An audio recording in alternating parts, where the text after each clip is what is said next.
All right. So today is going to be a kind of a review / practice day, and I'm following along, kind of picking and choosing examples from chapters 1, 2, and 3. I want to hit the stuff in 3 a little bit, and then I think at the end I want to, since we're not going to do, we're not going to really do de Broglie waves, or de Broglie waves,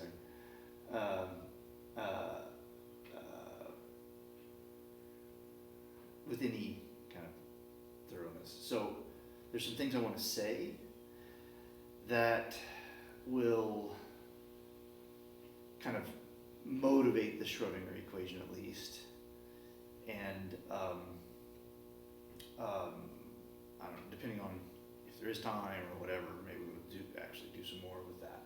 But I want to at least kind of suggest how that comes about. So okay, so with that, the first thing I want to do is to let's review complex numbers just for a second here. So we said that we had the Euler formula. We tried to motivate it, or I tried to motivate it. E to the I theta. Excuse me. And that was equal to cosine of theta plus I sine of theta. Okay. And we used that, and we argued there in a kind of complex algebra review that any complex number z could be written as a magnitude, use the Pythagorean theorem for that, times e to the I theta for some angle, like that. So magnitude of z simply was equal to z bar, take the square root, and that's the definition of the magnitude. But the truth is, when we do quantum mechanics, we usually want the magnitude squared anyway, so you don't ever have to do the square root. But if you did, that's what you would have. Okay, and then we worked out a formula for z plus w magnitude, and let's just leave it as magnitude squared, because that's the kind of thing we're going to need. So I don't know if you remember this, so let's just kind of work that out. I would write that as z plus w times its complex conjugate. So that'd be z bar. I'm writing bar instead of star because I'm lazy. They're the same thing. Z bar plus w bar. And then you just distribute. The usual rules work for complex numbers. So we get z bar plus, I'm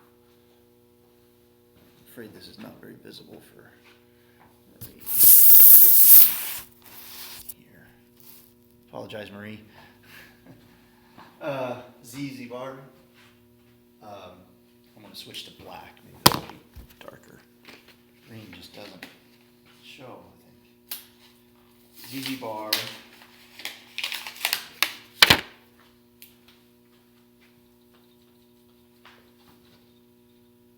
Oh, it's a round tip. ZZ bar.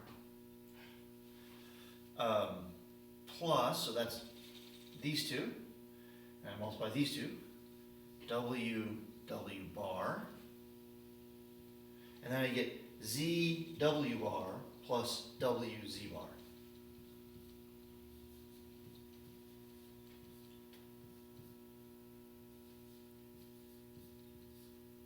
Like that.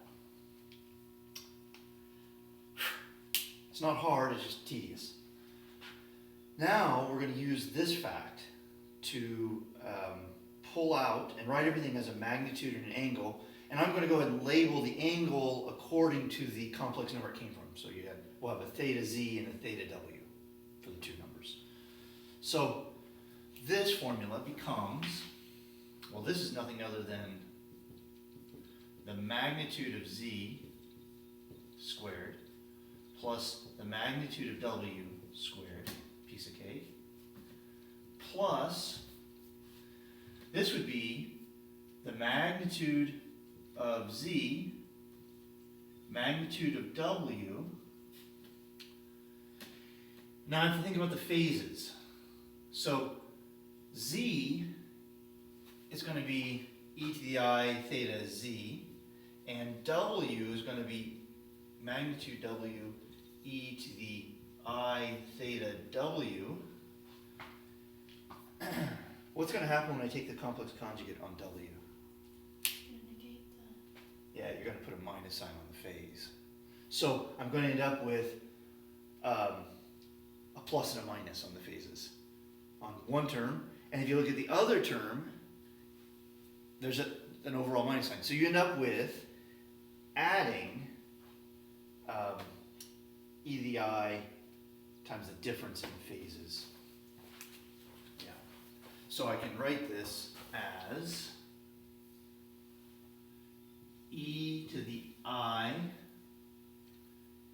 theta z minus theta w, all in the exponent, plus e to the minus I theta z minus theta w.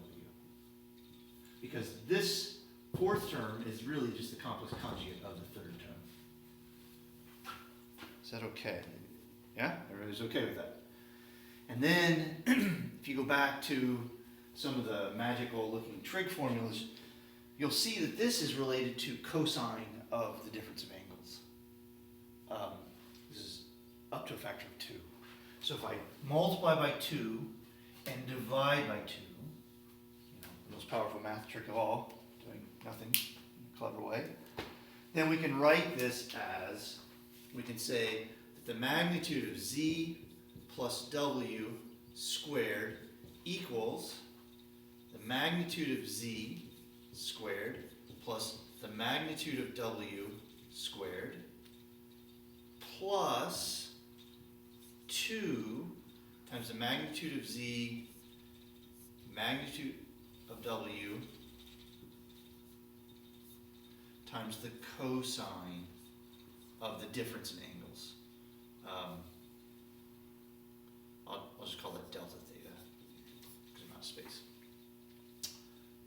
All right, we saw this, I think, on the very first time we met, but it was kind of maybe one of the last things we did, so you might not remember it all. Special case.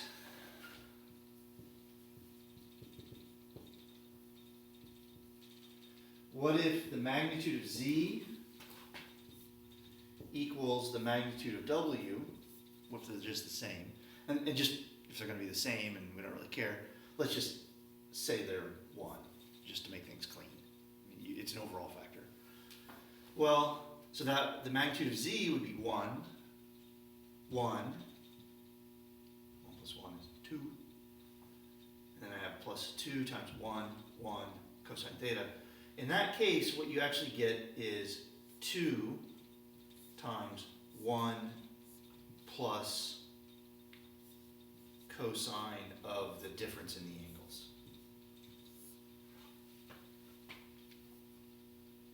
All right?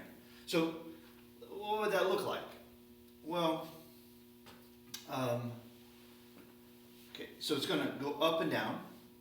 When the angle is 0, when the difference in angles is 0, then we end up with, well, we get 4, but it's going to be a peak, is the point. So it's a peak, and then as you increase the difference in angles, so you start to develop a relative angle between them, you get something less than 4, and then eventually, if they are 180 degrees out of phase, or pi, the difference between them is pi, then this becomes minus 1 and you get 0. Right? So this is going to go up and down, up and down, up and down, up and down. It will never be negative. Well, that makes sense because it came from a magnitude squared. It can't be negative. But it's going to oscillate between a peak value and 0. So it would look something like this. That. Okay?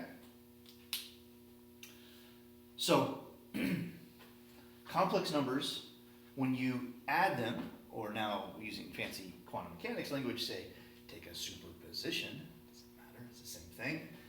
If you add them, then square them, you typically get these oscillatory patterns. Sometimes they're called interference patterns. Okay,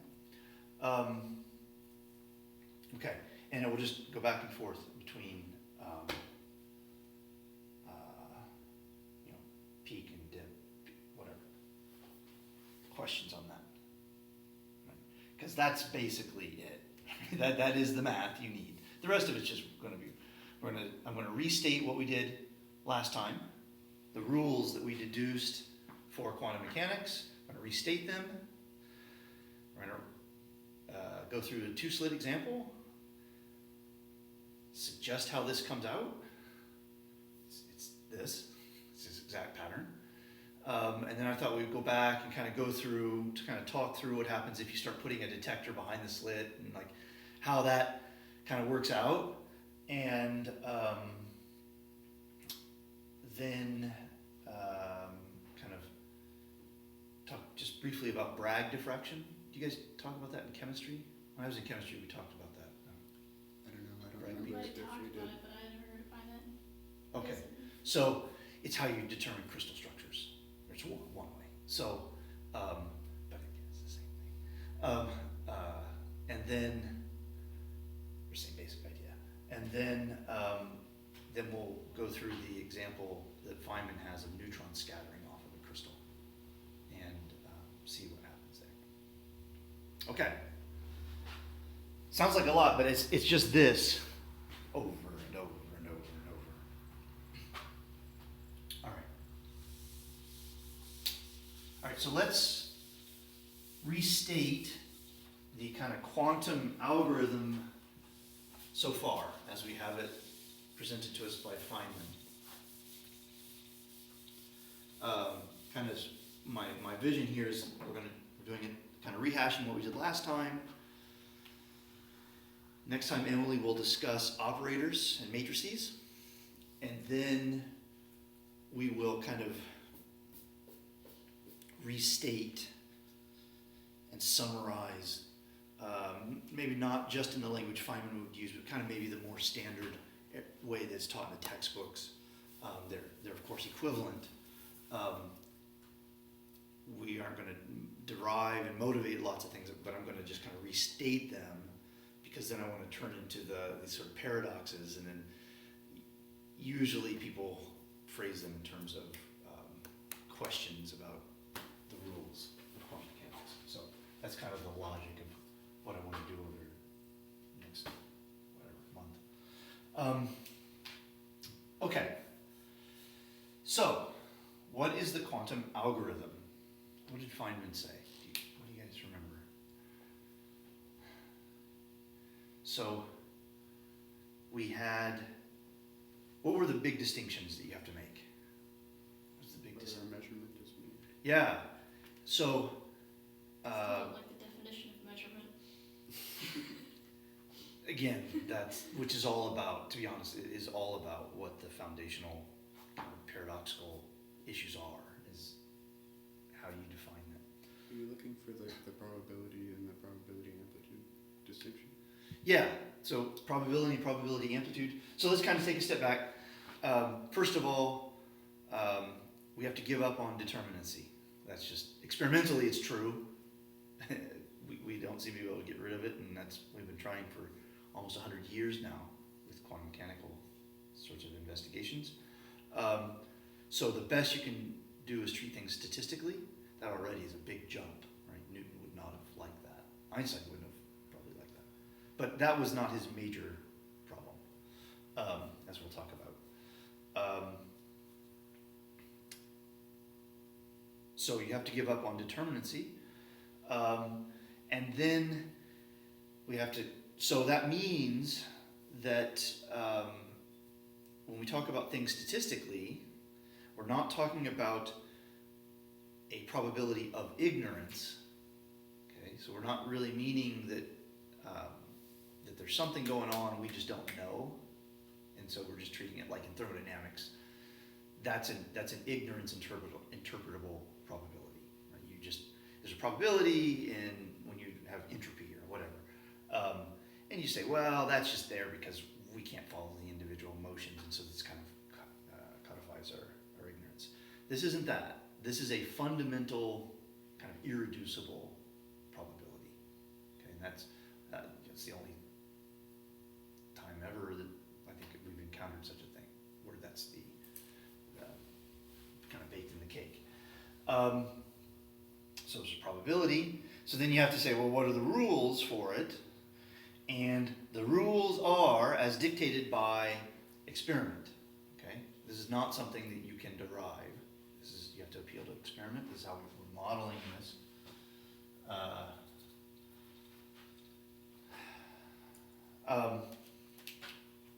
And so, right, the key distinctions are basically pick a system.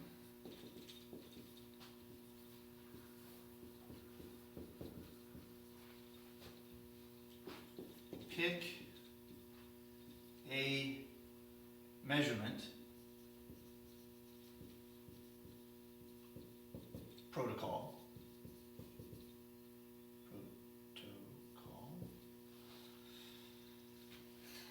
I think that's right.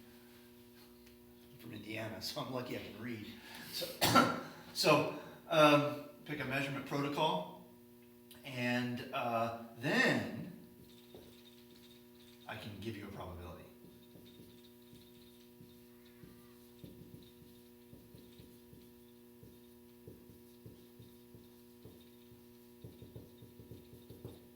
Okay?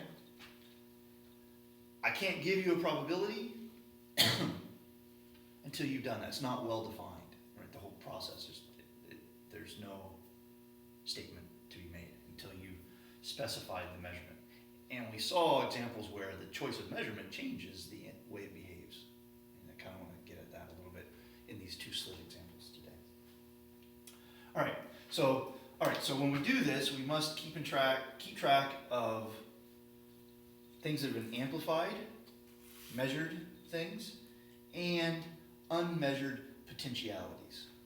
So we have potential,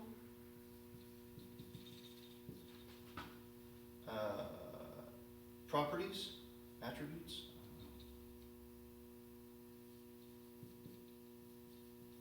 outcomes versus realized outcomes. So a potential outcome is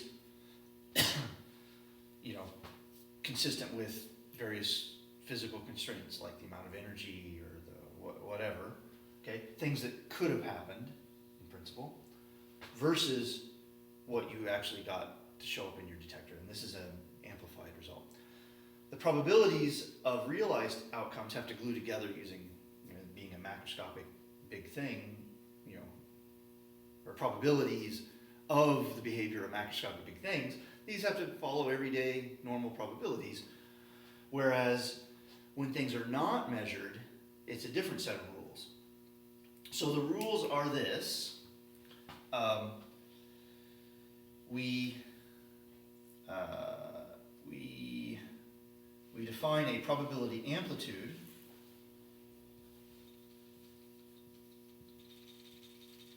not a probability amplitude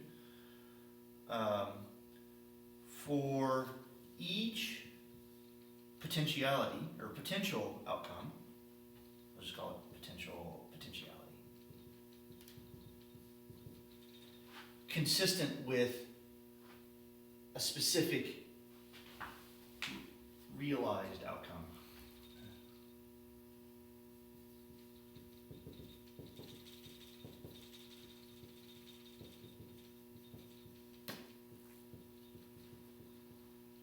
Okay, so you define a system, you define a measurement protocol, okay, and then you say, all right, well, what's the probability that you measure me standing here like this?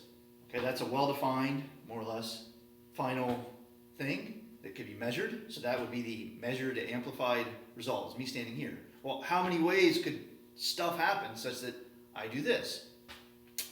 Well, you sum over, so for every possible way that wasn't measured to be, wasn't amplified, you assign a probability amplitude, you sum over all of them, they are complex numbers, and then at the end of the day, you take the magnitude squared of that, and that's the recipe. So in kind of math symbols, the way we kind of symbolize this is we say, okay, we want to start with some initial condition, psi in for initial, and then for each potentiality, there is some sort of a label just to enumerate the potentiality.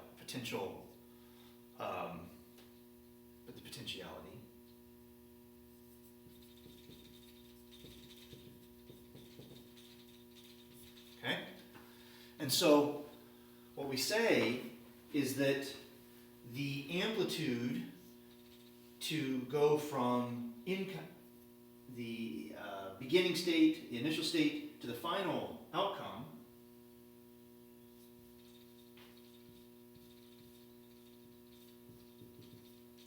right? That's the amplitude, whose square is going to give us the probability. You can think of that as the sum over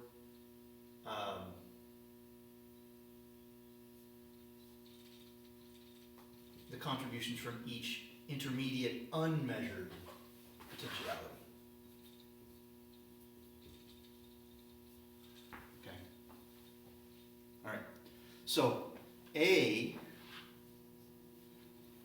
represents all of the unmeasured intermediate potentialities, and the gluing rule for probability amplitudes mimics or mirrors the formula for probabilities, but this is a sum before we square things versus after the fact. And that's going to be the big deal. Sum of the squares is not the square of the sums, you know. 8th grade math comes back to bite you once again. So, okay. So each one of these is going to be a complex number, and we have to, if we knew how to assign these, it's really just that simple. You just do the bookkeeping. And there can be technicalities. I wrote it as a sum, but really it could be a continuous label maybe, and then you have to do integrals, and then, you know, there are always technicalities and details. You work in some coordinate system, things, the way you do the slicings and things can be funky, and so then you have to adjust. But this is schematically the way it always will proceed. All right, so let's see how this works for a two-slit experiment. Okay. So we've seen this a little bit.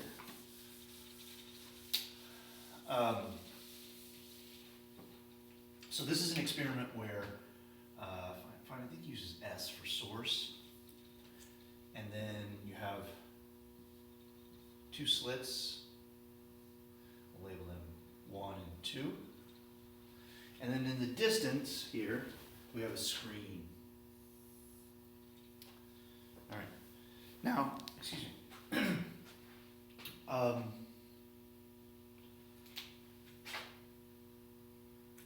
What we have here is the light starts here at the source and ends up on the screen. Incidentally, let's just do it. I have a laser here, so I'm going to play with lasers because that's always a good idea. Okay.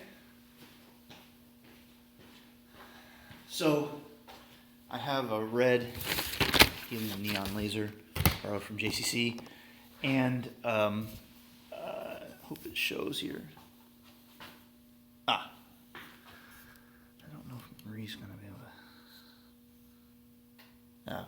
she knows what it looks like. She's done this a million times. All right, so then I have just a piece of glass, and then they have carved little slits. So this one's one slit, the second one's two slits. Now they're really, really close together. I have a hard time seeing them.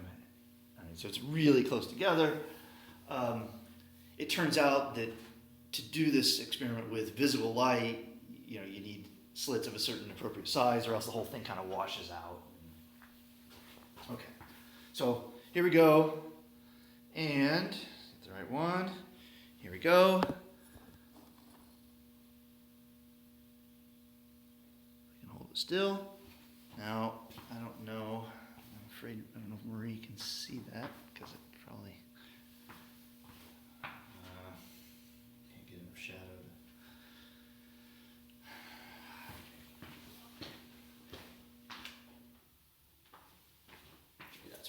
Okay, so, yeah, maybe it's better. All right, so we have here this interference pattern. Da-da-da. All right, that's what we're going to try to mathematize. That's the big deal. It's kind of anticlimactic when you do it that way. That's what we're trying to do, all right? So how do we understand this as emerging? That's the question. All right, so what Feynman would say is, well, first of all,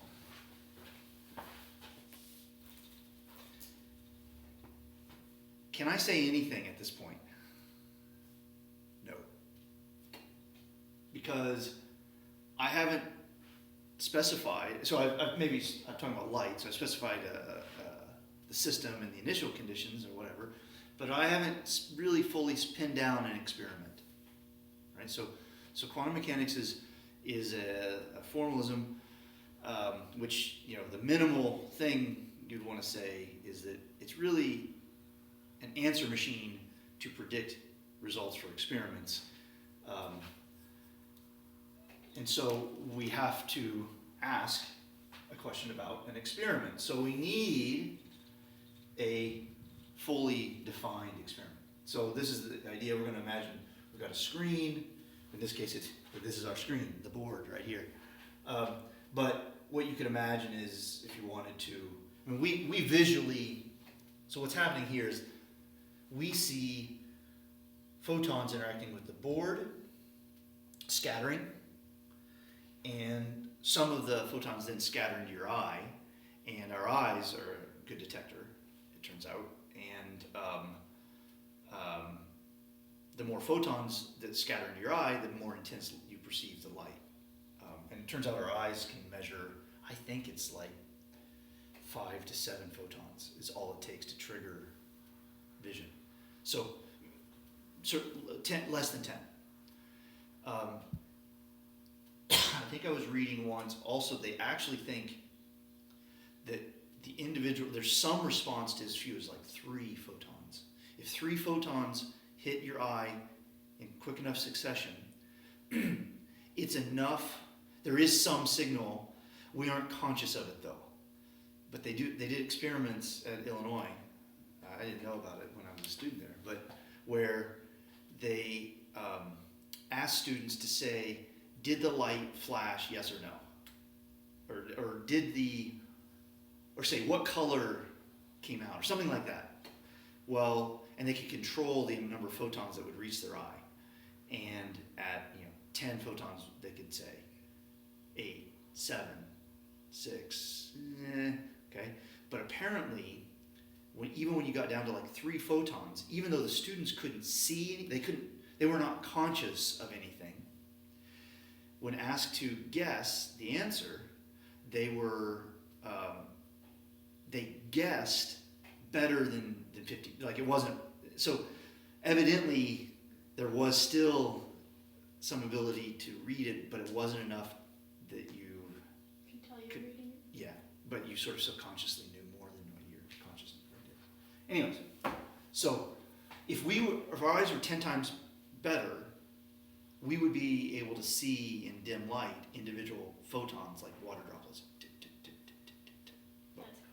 but can't do that. It makes you think about bionic vision and stuff, or even just enhanced goggles,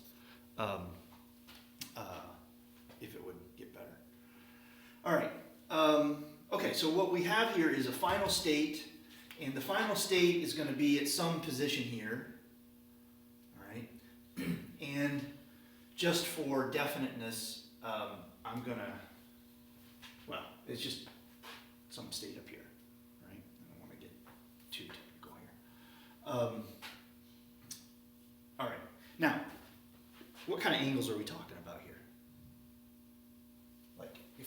Here's the angle between two peaks, say. We're talking about 30 degrees, 40 degrees, 1 degree, 0.1 degree. Could this be pi? Between Well, them? think about it.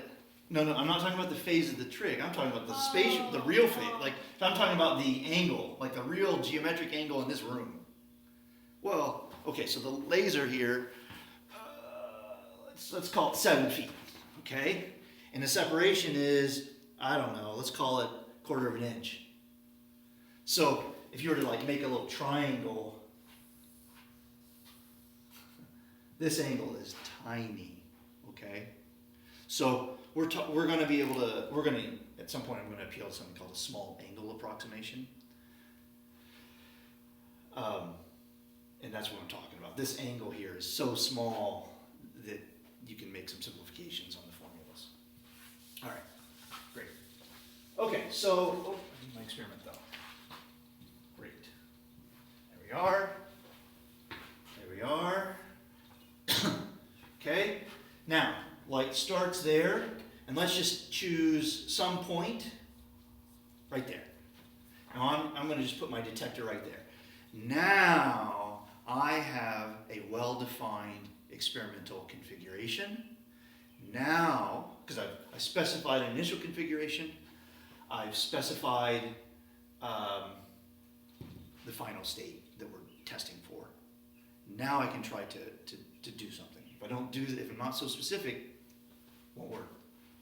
Well, it says nothing. All right. So fine. So remember, you write these things backwards. So what we see is there are two ways.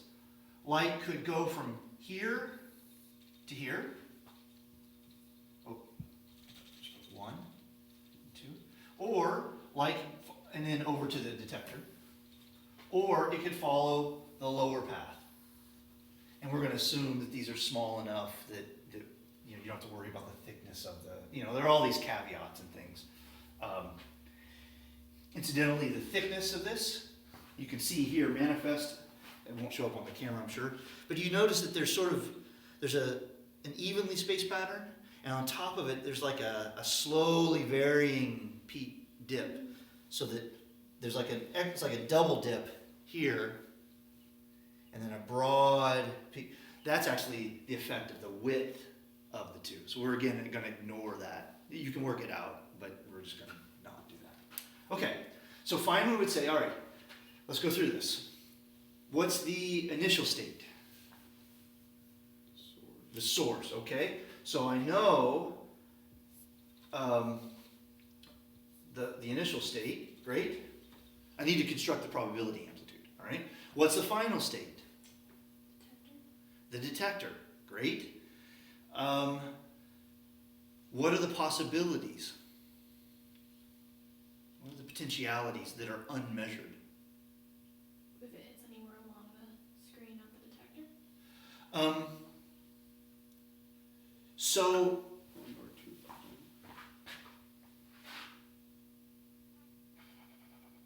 those don't contribute to this final state.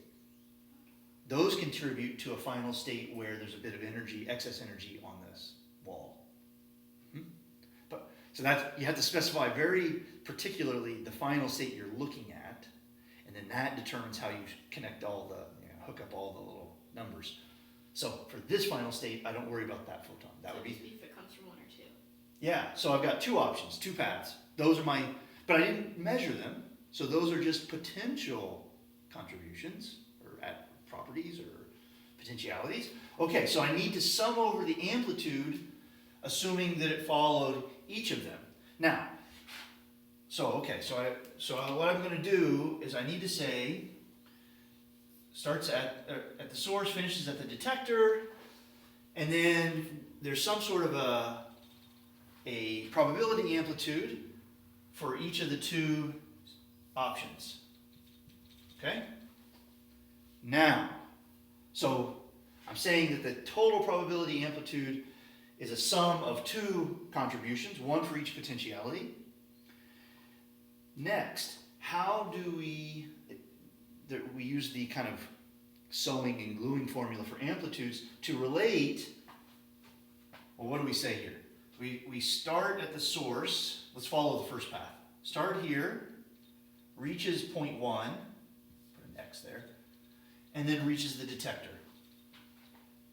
So what did Feynman tell us you could do in that case? So we could break it up. How did he break it up?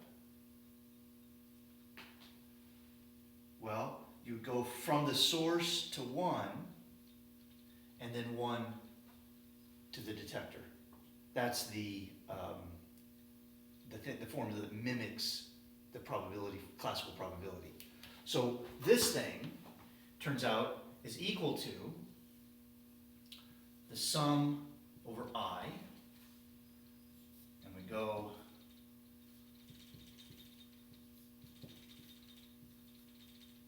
from source to whole I, which is 1 or 2, and then from whole I to the detector.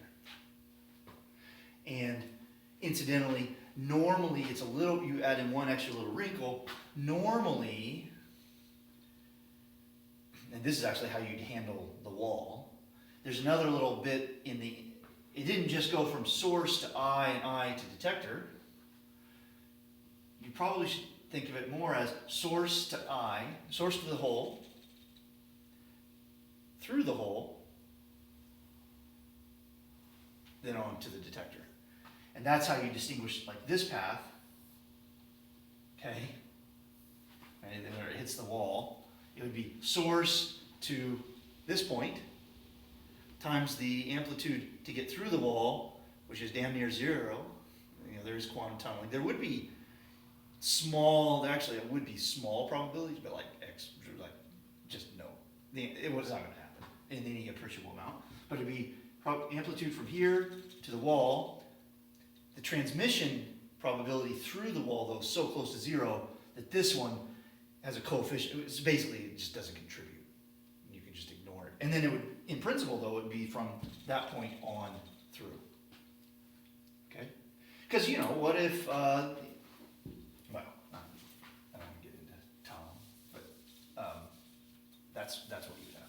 So I'm going to assume that there's just so it'd be source to I, we're going to assume to go through is just a 1. So I'm not even going to write it, but that's what you would do. And then I on to the rest of the way. All right, there you go. And, all right, so that would be the probability amplitude. If we wanted the probability, the recipe says we should take the magnitude squared. Magnitude squared. Awesome. In QED, is that what he was just doing? He was making like vectors with the. He's What? just doing. A complex number Right. is a vector. Remember, I kind of said that at the beginning, that you can represent a complex number as a vector in 2D, an arrow. And then when he adds them, he's just doing vector addition, tip to tail. And then he just he enlarged it to a square. That's all he's doing. Yep. Okay. So all that remains is to specify these overlaps, these inner products. Right, now we're changing. We saw last time that those could be realized as that the kets are vectors, and this is a dot product in this complex vector space, and all that kind of stuff. So all we have to do is figure out how to form these dot products.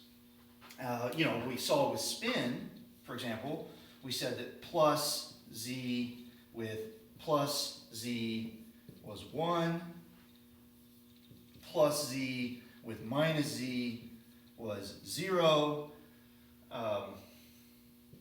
and minus minus was 1. And then from that, we could just, you follow this algorithm, hook it all up, and it came out, and we matched the experimental results. So what we need is the analog of this. Right? We need the analog of this dot product. Well, where'd that come from? It's like unit vector from u dot to. Oh yeah. It behaves that way, but how did I know that that's what I should choose? I guessed. I mean, there's no... I hate that answer. Right? I did. I guessed. And, this is supposed to measure a correlation. So if two states are correlated, you expect it to not be 0. If they're uncorrelated, if they're completely uncorrelated, you would get 0. But is it really a guess? yeah. Oh. Yeah.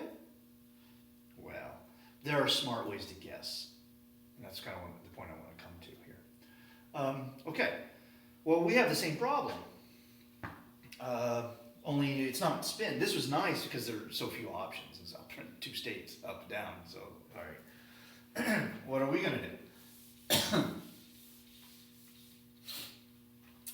We need a formula for this. The amplitude to start at the source at some position and finish at some other position. I'll just call this R. Some position in XYZ space. Ooh. And there's something I should have said. What did you notice? What did I use to make the two-slit pattern? It wasn't just light. I used a laser. What that means is I use states of a definite energy or momentum. It turns out to be equivalent here. Okay, so that's actually the case here. We're talking about states of a definite energy. So from the source with the energy E.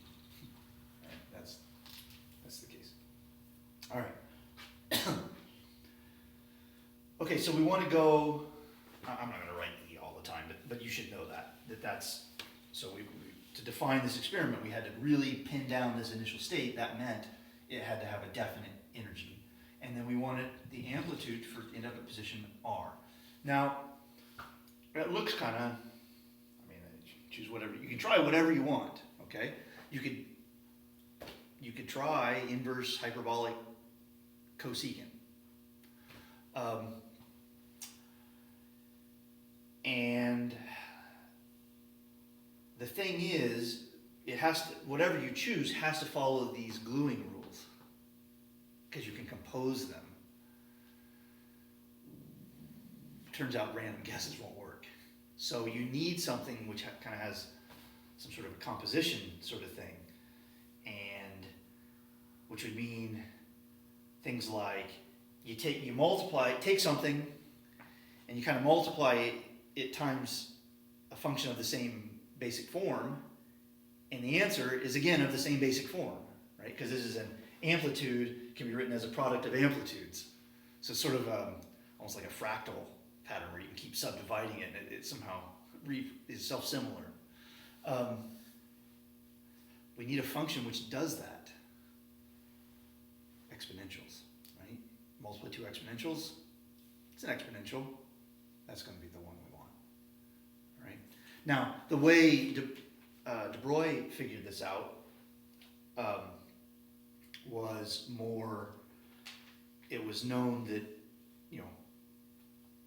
that light was described by a particle sometimes, according to Planck. Or actually, I guess that would be more in terms of, the Compton effect would have shown that. The Compton effect and the photoelectric effect would say that light has a particle type character, and matter had, according to Planck, the energy levels were discrete. Anyways, I don't want to go through the history of the wave particle duality. The point is, he figured out, oh, okay, well, we can kind of come up with something like a matter wave, whatever that means, where the energy associated and the momentum associated with the particle correlates into wave-like oscillatory features in this wave. Now, what this wave is was not clear, but the guess is, and it turns out to be the good guess, that you want to say something like, so this is of energy E, and let's say momentum P. Okay, so I'll say E, P. All right? Then this thing needs to be E to the I, and it's going to be, I'm going to get my little factors right here, minus I, energy times time, minus momentum dotted, this is the spatial dot product, with the relative position. So this would be, how do I say this? Let me label this Ri, and I can say R from the source to I, whatever. I guess it's that one. Over H bar. Okay? So where does this come from? Or how can you justify this? I think I put on the webpage some notes justifying it. You can show, for example, that this is a wave, right? It has oscillations that move in space and time. And the velocity of this, if you make packets of such things to make kind of a localized particle-looking sort of lump of wave, it moves with the correct velocity. It has features you might want, okay? But again, so this is, it's a guess. It's inspired by an experiment, just like our spin guess was inspired by an experiment. It's not there. Now,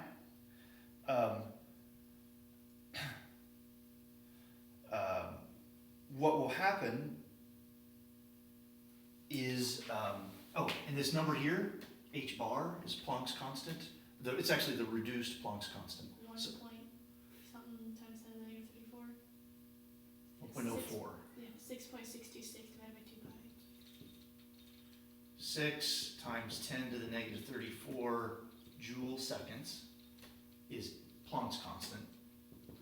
H bar is the reduced Planck's constant, which is 1.04 times 10 to the negative 34 joule seconds. Okay, so it's at some tiny number.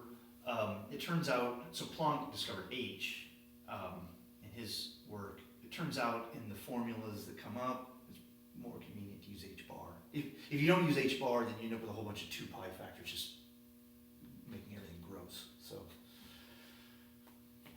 people usually use H bar. All right? There you go. That is the formula. Now, it's a little bit more complicated than that. So there's a normalization. I'm kind of a little not sure how much I should say here.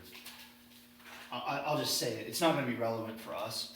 So in reality, there's a 1 over the magnitude of the relative positions out front. Let me get rid of the constants.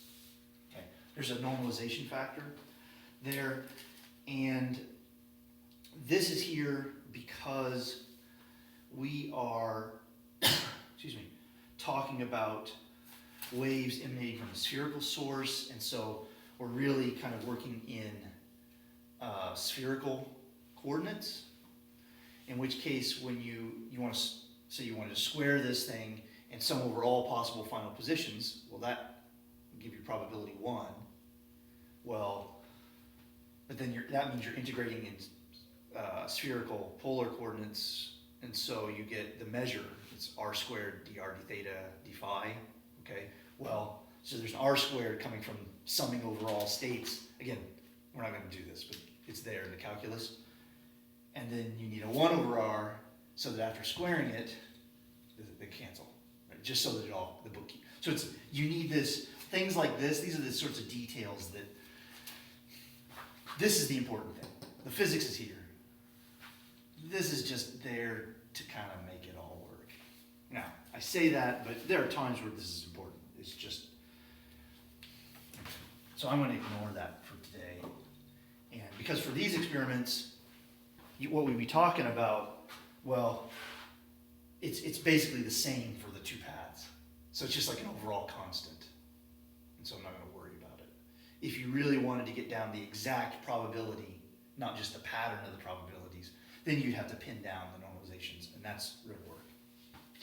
Okay. All right. Great.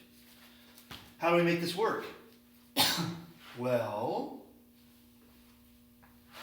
all right, so this is our amplitude to go from source to I, and then we need, so that's this bit, and then we need the amplitude to go from I to the detector. Well, that's the same thing, just complex conjugated. Okay? So I'm going to use this formula and apply it to this situation and kind of pull out and see what we get. All right? All right. Now, it turns out if you make the source, really far away, that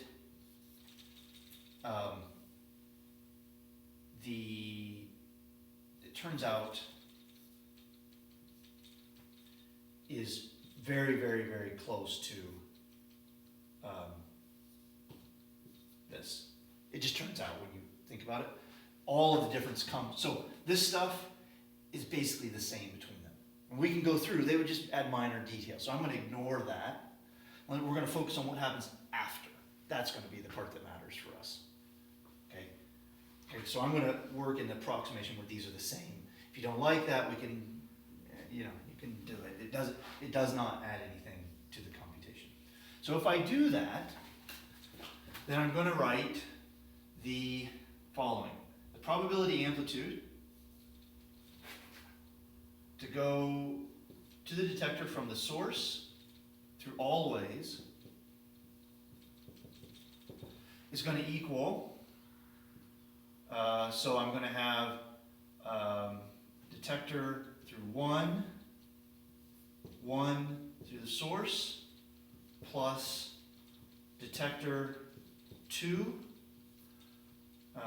2 from the source. It's kind of annoying that you have to write it backwards, but that's just how everyone does. Okay? And then I'm going to assume that these pieces are pretty much the same, and they just are. Okay, so then I'm going to have that this equals I'm going to pull out the common factor of, say, 1 to s times, I'm out of room. So I pull out the common factor here. It's just a pure phase. It doesn't matter for us. Times these. And I'm going to get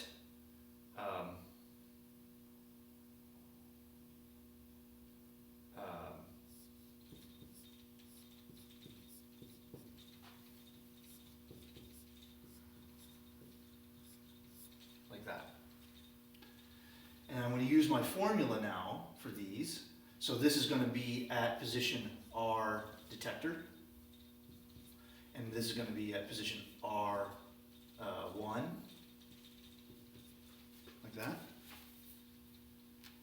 Okay. So this is going to be, so basically I'm going to get normalization, some number times e to the, I'm going to focus on the spatial part of this. So I'm going to e to the, get my minus 100, e to the I p of the photon, the momentum of the photon, times, it's going to be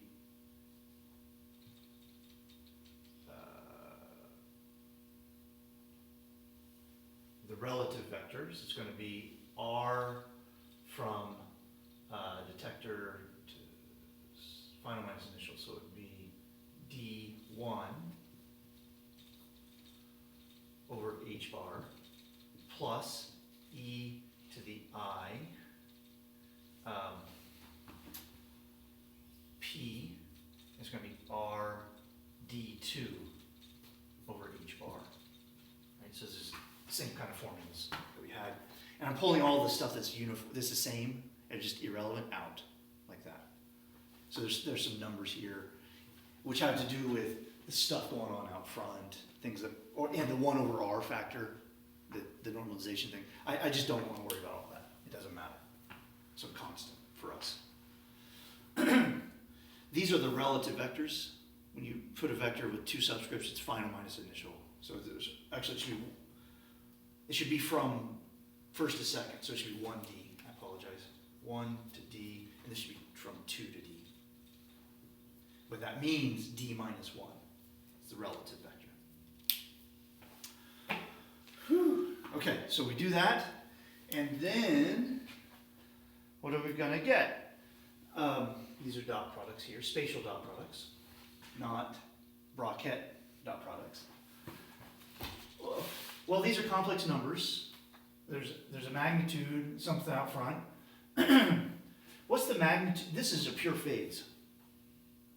So what's the magnitude of a pure phase? How big is that?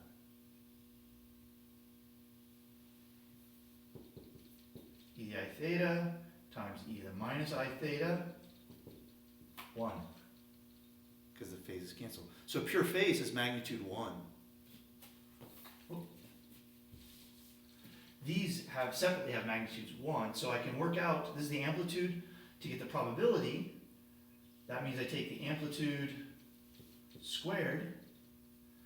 That'll be this number thing squared, whatever that is, I don't care. Some constant. And I have to do this squared plus this squared, the cross terms, work it all out. But we already did that, and that's just going to be 1 plus 1, that's 2, plus 2 times cosine of the difference in the 2 phases. Well, that's going to be P dot, I'm going to write this as the difference in path. It'd be this vector minus this vector over h bar. Like that. Right, so this is if this vector represents the path the first ray would have to follow, this would represent the path the second would have to follow, this would be the difference in the path vectors. Or if you take the magnitude, it'd be path length. Okay? So in the end, we're going to get something which is some number squared times 2 plus, actually, well, okay, 2 cosine. Now I'm going to write this as, because well, you can parameterize this in terms of the angle up and down, and it becomes the magnitude of the momentum times the magnitude of the difference in the path lengths times a cosine of some angle. But when the angle is small, the cosine is 1, so that's the small angle approximation. So I'm just going to leave it like that, rather than make it. I don't want to add, if I write more stuff, I'm not going to use the other stuff. So for this setup, it's appropriate. There's a dot product here. There really should be a cosine of the angle, but that's this angle, which is so small, and cosine of small angles are very close to 1. And cosine of 0 is 1, and cosine of whatever. So I'm just going to drop that. Dun, dun, dun. There you go. That's our formula. And that's the probability amplitude that you would get. All right. So this is what we're seeing here is just 2 plus 2 cosine of all that stuff. Incidentally, for light, the bigger the wavelength, the smaller the momentum, and or the smaller the wavelength, the higher the momentum, which means that the spacing of this, like basically how big of a whatever change do you need to get a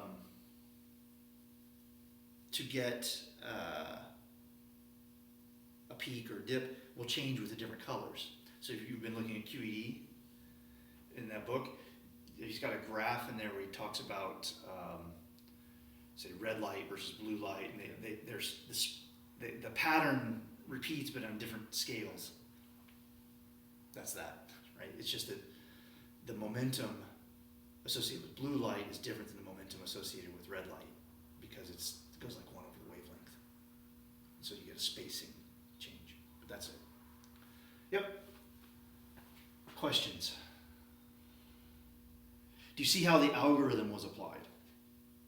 How it kind of, we specify the experiment fully, we identify potentialities, we sum over the amplitudes kind of conditioned on each potentiality. Oh, I don't know, I hope I didn't lose Marie there. The screen went dark. Okay, so you sum over the potentialities, sum over the amplitudes conditioned on each potentiality, add them up as complex numbers, complex magnitude squared. That gives you your probability. Yeah? All right. So that's the gory detail version. I'm going to not go through this much detail with the other ones, because the key is, do they interfere?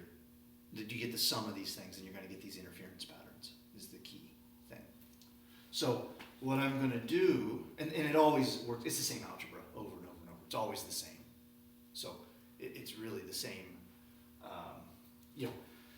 to get the intensity exactly right, you got to pin down these numbers out front, and that's real work. But okay, all right. So what was the other experiment that Feynman outlined? He outlined the possibility of putting in a detector, right? So when you put in a detector, so he kind of models this. Let's say you put in a detector 1. Oh, I've got too many detectors here. I'll put a D2, and we'll call this D end at the very end, okay? And then he puts in a light bulb or something like here in the middle. So the idea would be, well, you can't use let's imagine we're doing electrons instead of photons, right? Because then, okay, you can imagine if it's an electron, it goes through, light scatters off of it, scatters the light into this detector. Okay, so then you would say, if the light scatters into here, that would mean that that the electron took the first choice. All right. So that's fine, but here's the thing: the light. If you choose light which is very low momentum, which would mean long wavelength, well, that's kind of like you go to the beach, look at a water wave, and you'll notice that wave reaches out, or go to the spillway at a dam, and you see how the wave just arcs and spreads out. Well, that means if you use light that is has very long wavelength,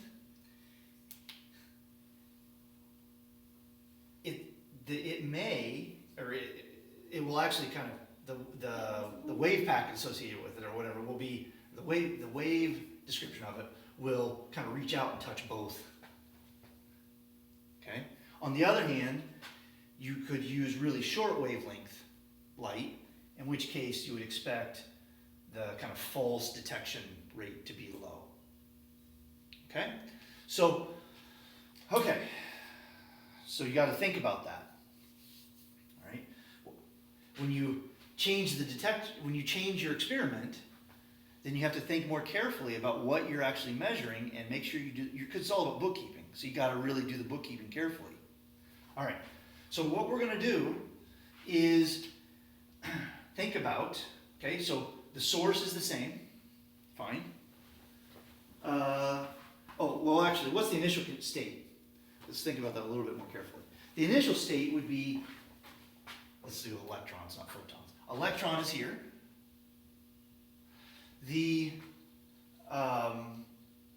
What else do I know about the initial state? There's one other thing. Detector says 0. Now, because we're adding the detector in there, so now we got to kind of keep track of that a little bit more. So we're saying the detector is in kind of neutral condition, right? And then, excuse me, that's fine. And then the final state, well, what could we have?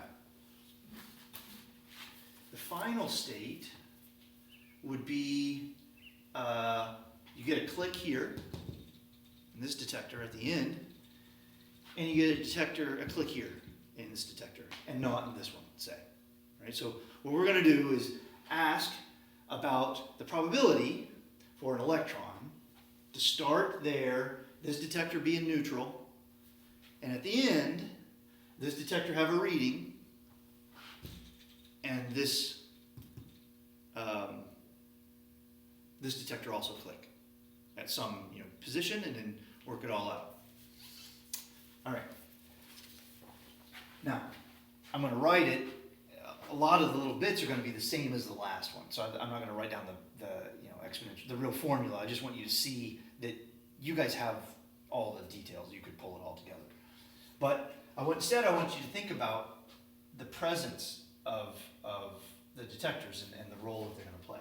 Would you have to then sum over everyone that passes through the central detectors, even if they don't hit the one at the end, or does it only matter? I am calculating, the question I am addressing is for this initial state and that final state. Okay. If you want to consider a different final state, you can, but then you need to choose it and then calculate. But you can't change the final state in the middle of the question. Okay, so it only matters if they hit the detector at the end. Yeah. Now, differing macroscopic results are different final states. So like, you can calculate the probability that you got a click at end and a click at 1. Or you could calculate the probability of click at end and a click at 2. Those are different final states because these are macroscopic amplifications. They're different. Now, experimentally, though, maybe you just want the probability to end here, you don't care. Okay? But these have been amplified.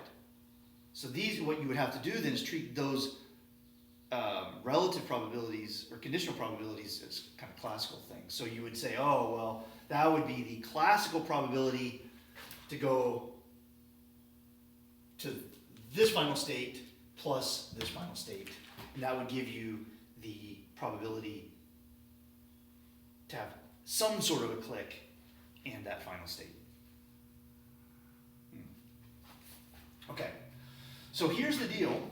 We're going to assume, how do we model this scattering? Right? That's QED, literally. That's quantum electrodynamics. That's what you have to do. But it doesn't matter. There's a number there. Okay? And so before we had the transmission probability, we set it to 1. Well, now what we're going to do is instead of setting it to 1, we're going to say that there's a probability A to go from to transmit and have a detection at 1. So the amplitude to go through 1 and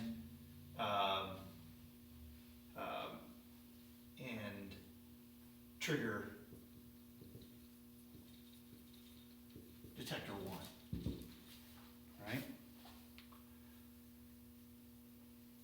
That, I'm basically putting all of quantum field theory in. that's the number, right? But it doesn't matter. There's some number. You don't worry about how you get it.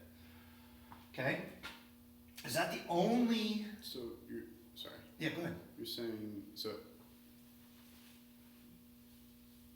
We're simplifying it to be if it goes through 1, it will trigger detector 1, whereas it might not actually do that because there's an amplitude.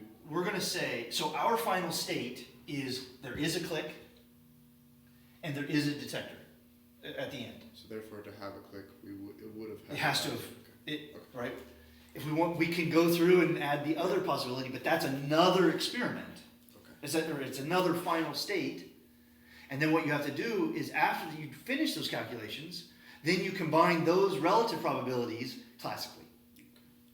Yeah. Yeah. You pick the final state, and you can't move the goalpost. Right? That's how it goes. All right. There's another possible thing that could happen.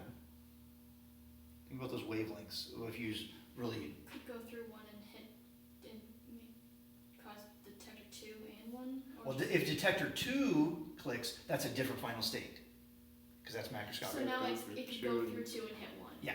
So you could have, if you got a crummy light or something, it could be that there is, and we'll call that B.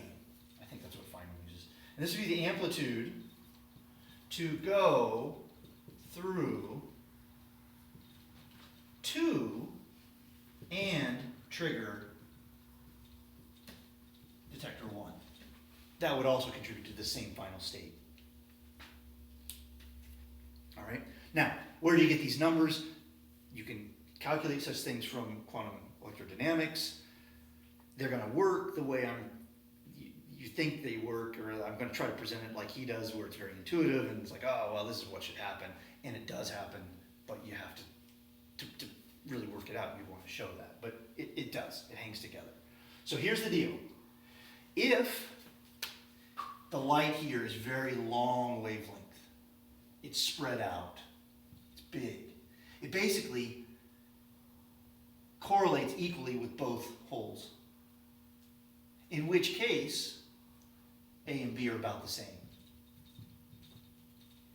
Just, if the light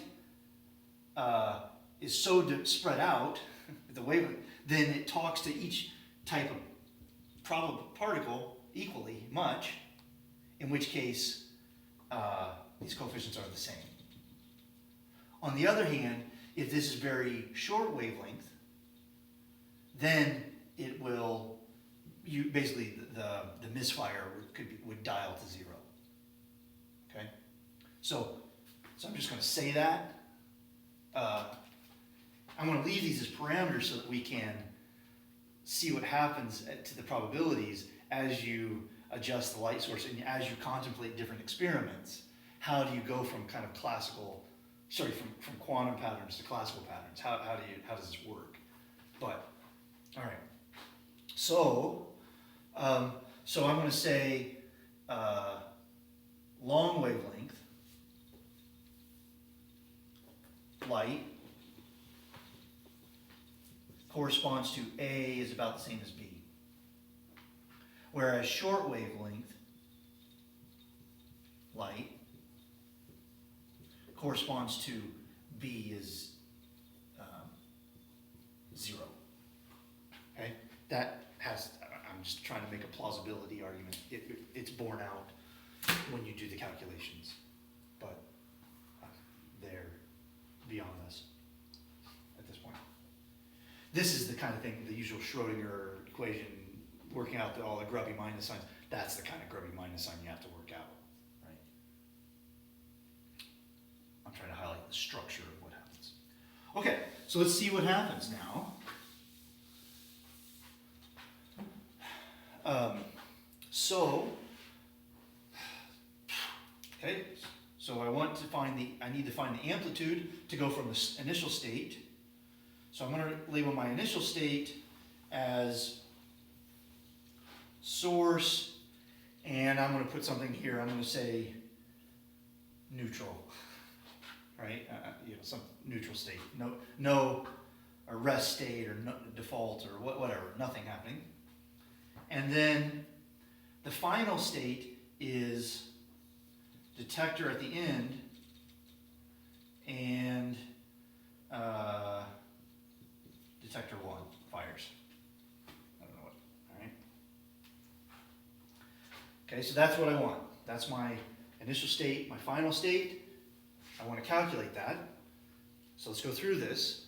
What are the amplitudes that could, what are the, so this is the total amplitude. What are kind of the different potential contributions that could occur? Which slit it goes through? Okay, which way it goes through? Yeah, so how would let's go through that. So I would say that would be from, let's see, it's going to start at the source. Start at the source. And then go to, say, 1. Then what?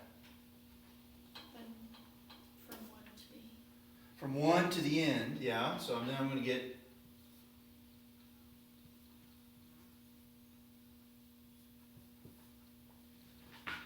And one other thing has to happen, though. It's not just that it gets to the end. What else has to happen for this final state? Has to click. Whatever that number was, it would sit there. Yeah? Okay?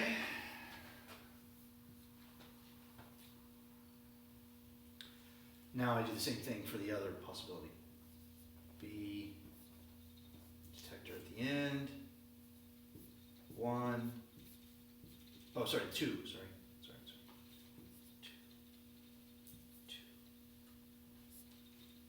Source. Alright. Is that okay? Now, it's very similar to what we had before with just 2 slits. What's the big, why there's A and B things? But these overlaps, these are just the old ones. These are the same ones we had before, right? So this is the same exponential.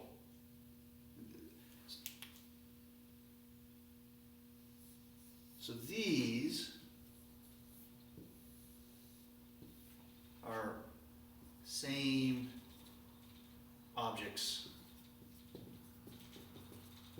we had, those phases. And these are sort of the algebraic primitives of quantum mechanics. Like, really, these are the information's in these overlaps, and then depending upon the experiment and the question you're asking, you string them together in different ways. And the way that you sew them together determines the answer, or the predictions of the probabilities. Okay, so for this situation, this is how we should sew them together. Okay, so last time we just added them, and A and B were just 1. Now we got separate coefficients on each one. Okay, so, all right. Well, so now I want to say the probability. That's just going to be the magnitude squared of this thing. Oh, geez. Well, so I'm just going to write that as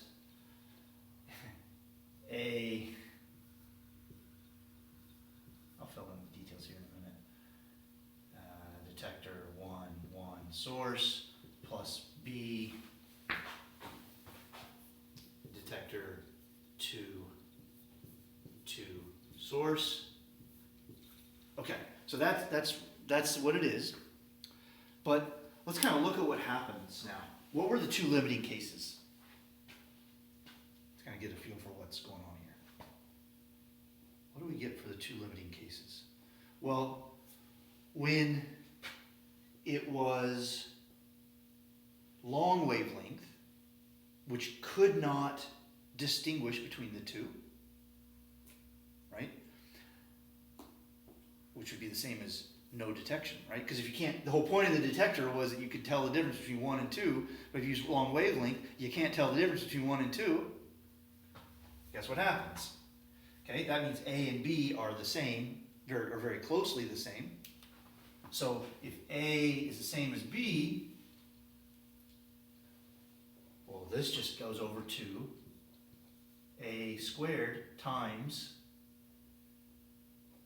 the, I'll just put here, two-slit pattern.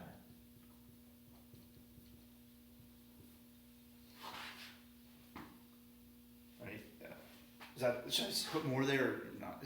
So if they're the same, A is B, you can pull it out. It just becomes an overall factor. And then you just get this stuff, which we just said was, so it's basically just going to be numbers times 2 plus 2 cosine of stuff. That's the pattern we've got right here. On the other hand, what if you use short wavelength light? The B term will wash out. Yeah, the B term is 0, in which case the second term is gone. You just get this, and it'll look like just one whole pattern. So you just get times, it'll be the magnitude of detector from 1 from the source, and this will just be, I don't care about the numbers, but so it'll just be a lump, a single lump, versus the other one, which is interference pattern. Right, so this is if you detect it, it has the one hole pattern. If you don't detect it, you get an interference pattern. And for intermediate values, if you don't, it's not, there's a whole range, right? You could dial this in. What you see is like this. If you make a partial measurement or a crappy measurement, right? So what you get for kind of intermediate values, and I'm not going to try to codify the things, but you get the following pattern for the interference. So if it was a good detection, if you had no detectors, you get this pattern. If you put the detector there, you get this pattern. And then if you are in the middle, what you get is kind of like this.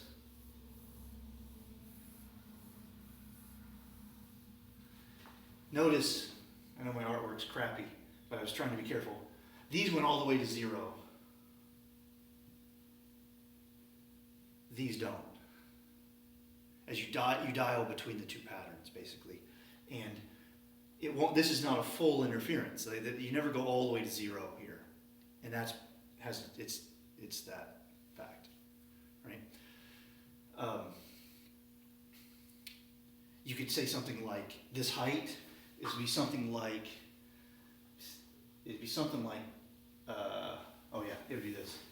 The height here should be something like magnitude of A, magnitude of B squared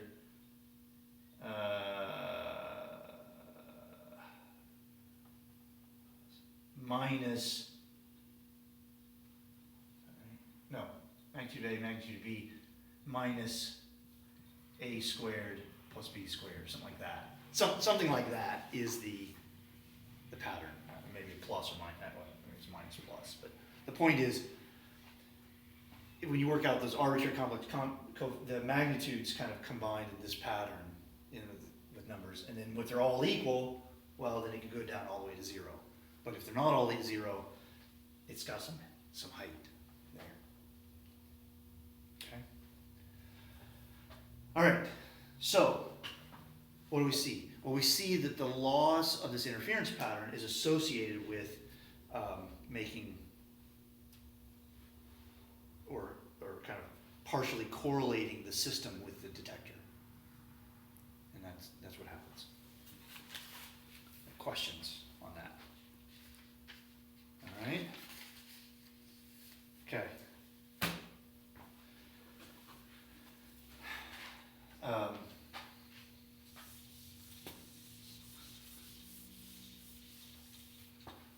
Let's do another one.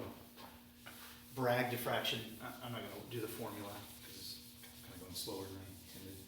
But the idea there is, imagine you have a whole bunch of atoms in a crystal pattern. Just take a square array, something like that. Right? This is some solid. And then imagine you send in light. You know, the light comes in and scatters into somebody's eye.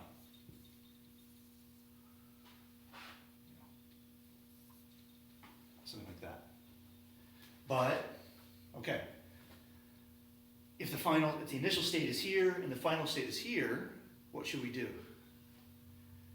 We should sum over all intermediate potentialities. So what could happen? You could hit any space, right? Yeah, exactly, right? So you could hit lots of these things. It turns out that, okay, depending on the crystal and stuff like that, what you can get is situations where the light that goes from here, basically these two, so each one has a complex number, right? We can go through it, it'd be the amplitude go from here to there, times there to there, whatever. Complex numbers, that's all that matters. And for the crystals then, if you scatter the light at just the right angle, as you vary the angle that it comes in, then the phases between this amplitude and this amplitude are very near the same. They're coherent. And you get a high probability at that one angle for it to scatter. And for other angles, not so much. It kind of washes out. Basically, what you can see is that, like, if this light had gone to like this one, well, the phase on this one kind of cancels some phase from some other crystal. You got to go through the math to see the cancellations. But what you end up with is a pattern which is like this. So you'll be, as you change the angle, you scatter the light at different angles and different wavelengths, things like that. What you'll see is it'll be and maybe at 0 degrees, like straight on, it just reflects right back. So maybe you get a peak here, and then at some other angle, if it's just right, you get a click, that kind of pattern. And it depends upon things like, think about our amplitudes. They depended upon the differences in the paths, lengths. But in this case, the difference is basically the size of the crystal. So from scattering this and measuring at what angles you get strong, coherent peaks, you can reverse engineer and figure out the spacing of the crystals. Right? And that's how you know that you should use X-rays to do X-ray crystallography. Right? It turns out, for most crystals, the right size wavelength and the right size this and that to make it all work is that basically the separations, distance between them corresponds to X-rays. That's how that works. Right? So that's called Bragg diffraction. Usually in chemistry it's done, but they only work out the coherent part. They don't show that all the other directions kind of wash out, but they do. Right? Diffraction gratings work the same way. All sorts of things work that way. Okay, all right? So that's Bragg diffraction. All right, so let's kind of go through Now you guys are going to be the physicists.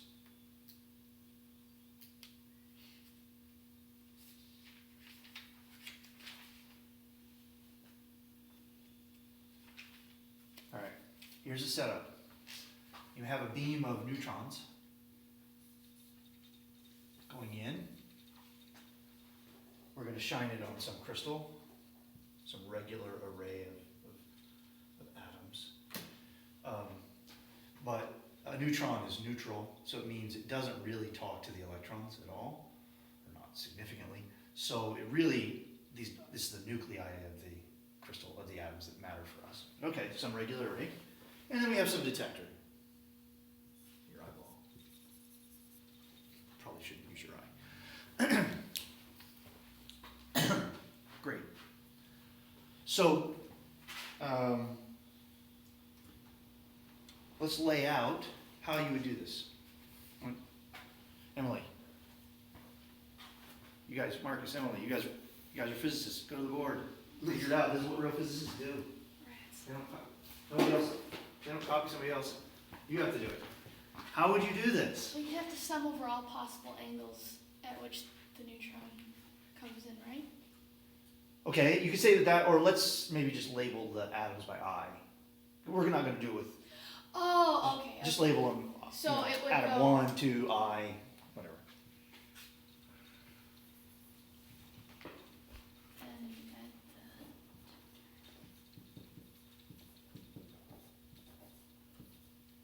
for all of those different ones, right? What do you think, Marcus? Yeah? Oh, yeah. All right. And assuming each atom is identical, then there might be a transmission kind of number, but if they're all identical, you assume it's the same. So don't worry about it. It's just an overall factor. All right. So that would be, what is that quantity you wrote down? That'd be the probability amplitude. The amplitude. Okay. So how do we get to the probabilities?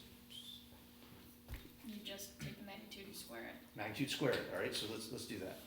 And just write it down. Yeah. And then and tell me what you expect to get.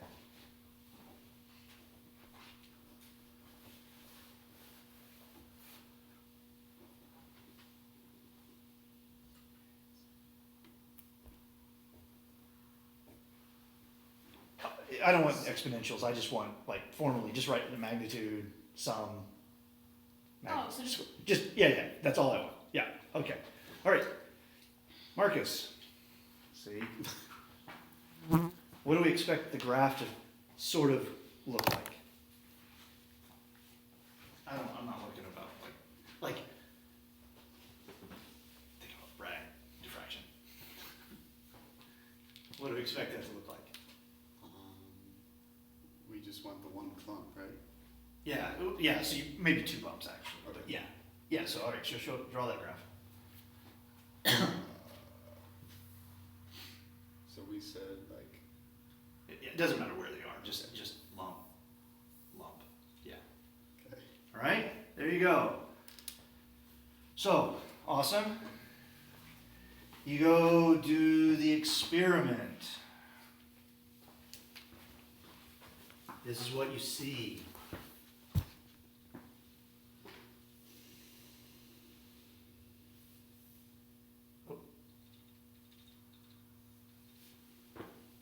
As you change the angle.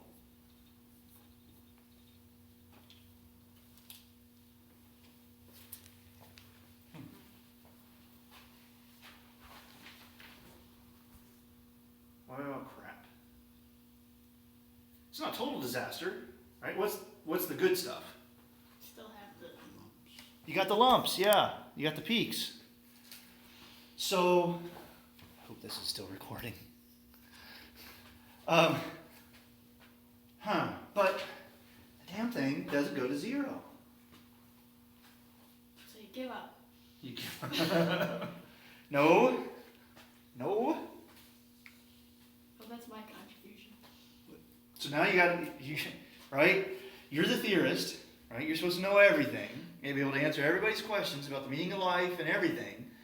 And then you said what was going to happen. It didn't happen. The experimentalist is pissed off, right? Because he's had to invest money or get grant money to build this machine. What's going on? What's a solution? Think about what we've seen today. What's a solution? To place an intermediate detector? Okay. Could be, okay. So,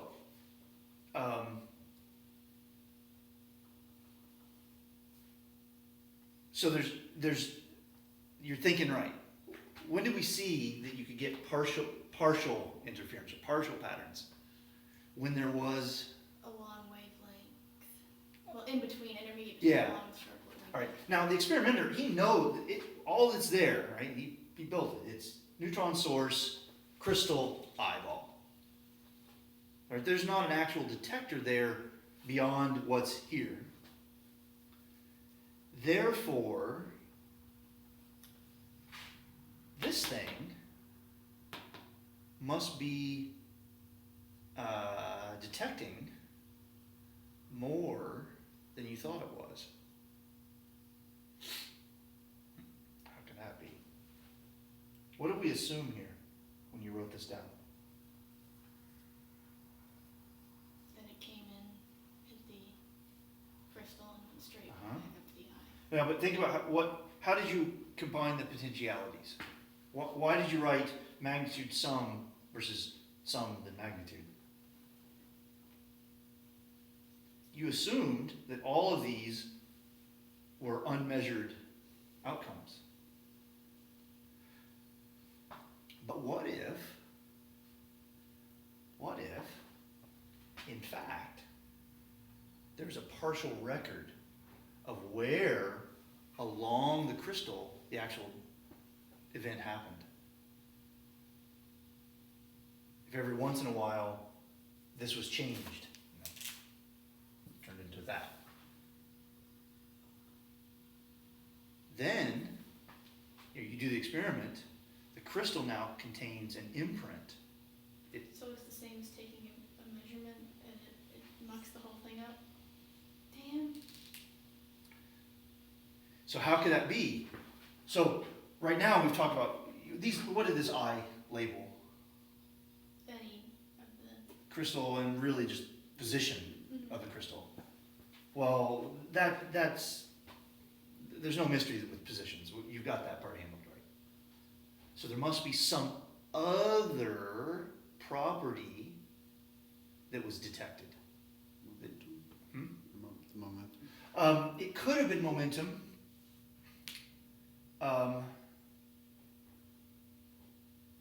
Could you really? No, I don't. Actually, I think you- that's the whole point, right? You can't do that. Well, No, you could measure. Well, okay. What I'm going to say is, it turns out neutrons are spin half particles, and turns out the nuclei also have spin. I think it would be spin half particles. And it turns out, let's say they all started in spin down. Okay, so assume that it's really cold and you prepare it in a magnetic field, chill it all down so that this crystal is really cold and all of that you know for sure that they're in a definite crystal state, spin down of the nuclei. It turns out there's a conservation of angular momentum when rewritten in terms of spin means the total, it means it all adds up before, right? So if the neutron is down, goes in, these are all down, say. Well, conservation says the only way to get out is if it's down, it gets out. If the neutron is up, Oh, then one option is it's up, stays up, and nothing changes. But it could also be up, down, and then the crystal spin flips. so then because there was But a then, change, it's a measure. Does it count as So- a measurement? so then, you could, after the fact, take a little, it's like a computer hard drive, like a little magnet, and you could scan along the crystal, and you would be able to, the crystal would be a record of where the scattering happened. Then So here's what I would say to answer your question. The fact that real world experiments do this means that yes, that does count. Which to me, I like. And the reason I like that is that when you read stuff about quantum mechanics, people talk about like the mind, does the mind somehow controlling things? Do you need a mind to have a measurement, blah, blah, blah. Well, to me, this suggests no. Right? It's really anything, it's any impression of this neutron will work. Okay? So can you conduct that experiment successfully? yeah, I mean, yes, yeah. You just make sure that Yeah. So what you do is, okay, so now we got to be a little bit more careful. It's all about, again, so we thought we had really pinned down carefully the initial and final states, but it turns out there was another degree of freedom that we were sloppy with. And so, now you have to factor in the probability. this is how you learn that there is such a thing as spin. You start out ignoring it, and then you realize, and, historically, they ignored spin. And they realized, our rules seem to work sometimes, and then they fail. And then people said, well, okay, what if we guess that there's an extra degree of freedom? What degree of freedom would we need to reproduce this result? Fine. But then you'd say, that might work for one experiment. The way you really convince yourself, you say, oh, wait, this results lots of paradoxes, right? And that's, so you basically do show that you make one modification for this one, and then you show that, that for free solves lots of paradoxes. Well, then you become pretty confident that it's right. Okay. All right, so let me,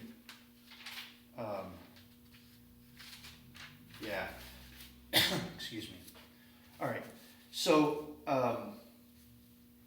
here's the deal. We're going to assume that there's an amplitude A would be no flip,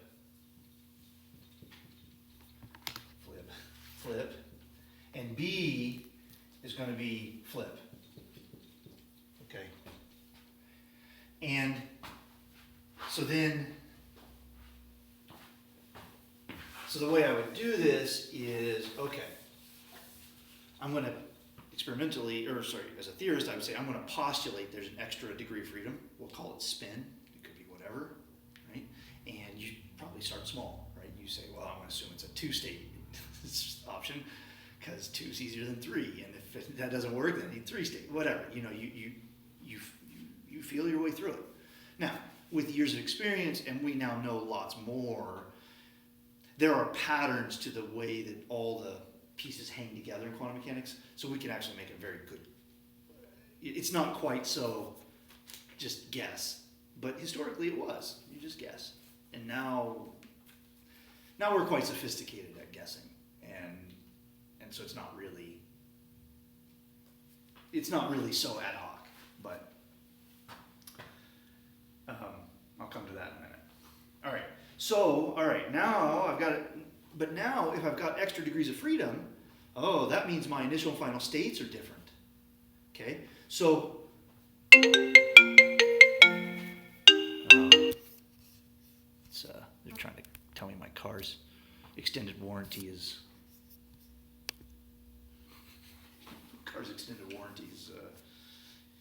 in need of something. They're so helpful. All right, so now I've got to be careful because, let's see. So differences that can be macroscopically determined, you have to combine those with classical probabilities, right? So, okay. So that means what I want to do is find the probability. Well, I don't know what coming out, comes out of an oven or something. I don't know the spin of the neutron. It could have been up, it could have been down, it could have been whatever, right? So my initial states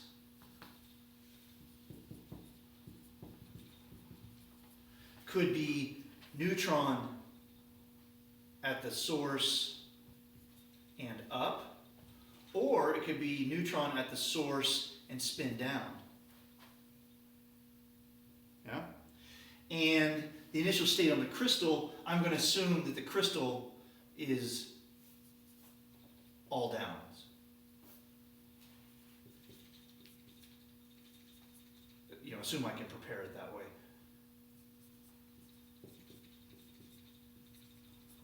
Okay.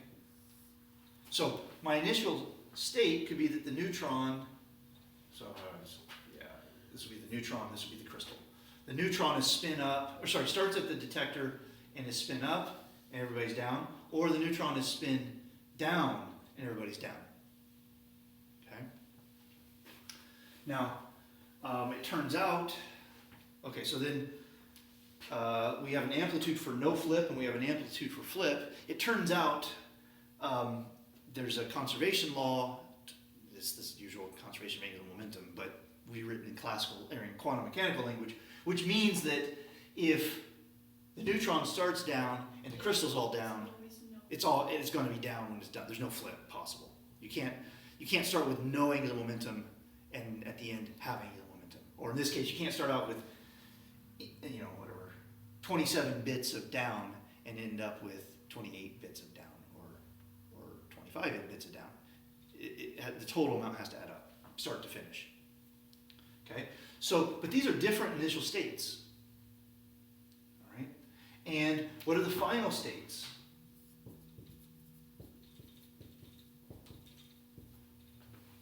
The final states would be neutron at the detector, and let's see, it could be up, and so in that case, it could be, what are the options? Well, if it was up, I guess I'm in this first branch, the top one, neutron could be up, then these would all be down. Right? Because if the neutron started up and finished up, the crystal couldn't have changed.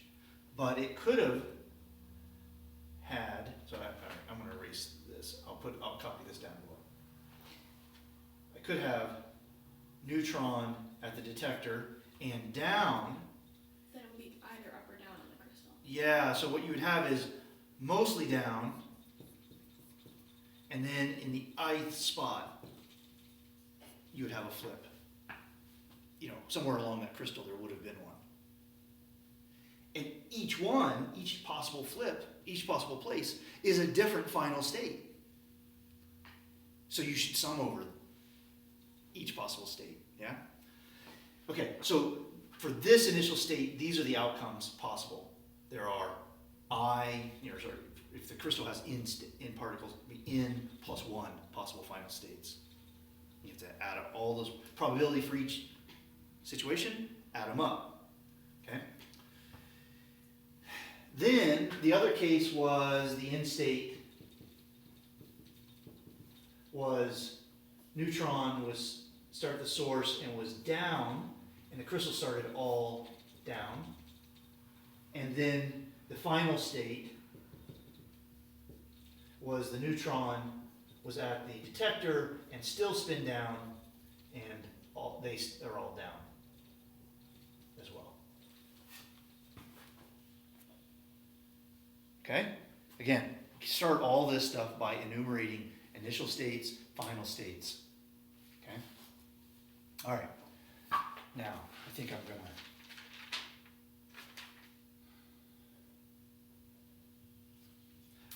I'm going to focus on one of these and just kind of show how this one goes, and then how this one goes. So this one, Emily, is exactly how you calculated it, right? But this, right? The spin doesn't change, so it plays no role. These are the spikes. These are the good, right? These configurations, or these contribute. That gives what you see. Here, if there's, in fact, and this one does as well, right? Because no spins were exchanged. So it's just that one that changes? This one is that overall smeared the fact that it didn't go all the way to zero is coming from here. So I'm going to focus on that and show how that comes out. Going from this state, this initial state, to this final state, or from here to here, these both have the interference patterns, peaks, because they're just copy-paste what Emily laid out. The spin plays no role. There are no flips. They're just multiplied by an overall factor of a squared. Doesn't matter. This is the one that's going to happen. That's going to be important. So for that one, that would look like this. That's from the neutron starts in up, the crystal starts in down. The final state is the neutron is down, and the crystal at site I is flipped. So that would look like the following. So at site I, there's a flip. So that's going to look like source to I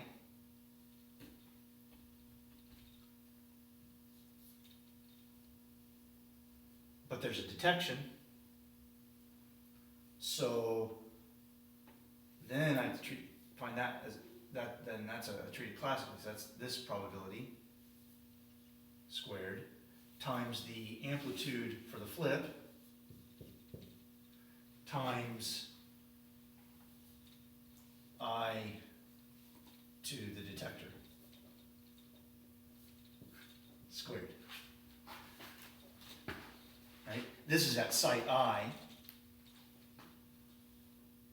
and then but it could have been, again, as far as the clicking in your eye, you're counting over any possible crystal site, but these are measurements, it's a measured thing, so it's a classical kind of probability. The way you account for a classical probability is sum the partial probabilities. So this one is the sum of squares, not the square of the sums. This one has no interference, no oscillatory, or no peaks. This one's just a lumpy, whatever, got to go through chase the details, but there's no pattern, there's no structure to it, it's just lumpy. And so this one looks like this. The other three look like this. And when you kind of superimpose them together, you get the pattern we see.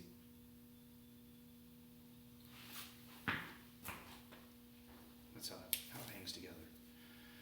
See how picky it is about asking, being really particular about what your initial states are, what the experiment is you're doing exactly, and what degrees of freedom are being measured.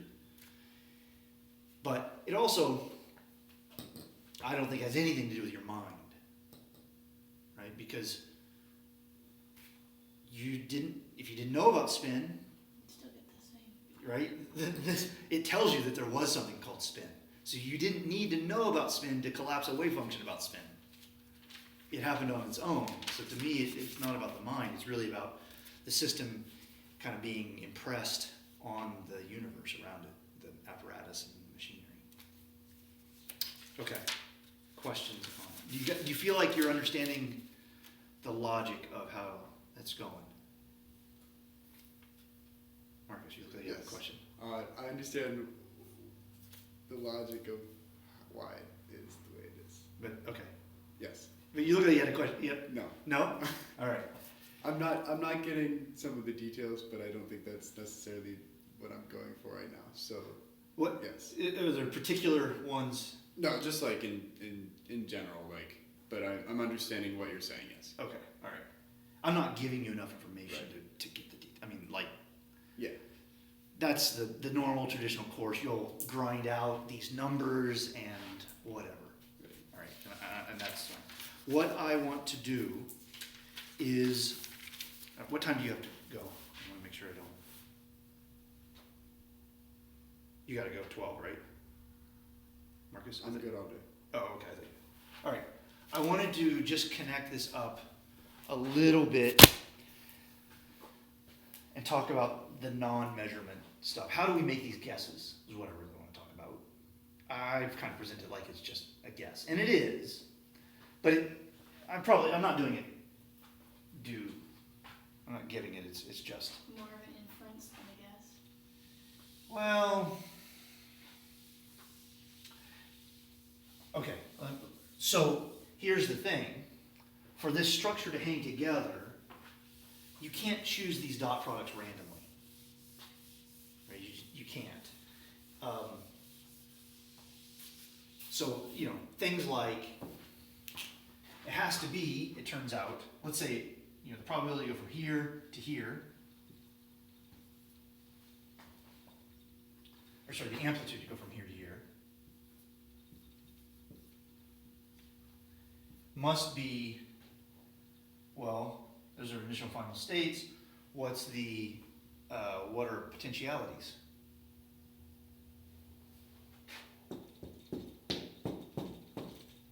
Right? Okay, so it could go anywhere. So it must be that this satisfies some sort of sum over middle. Right?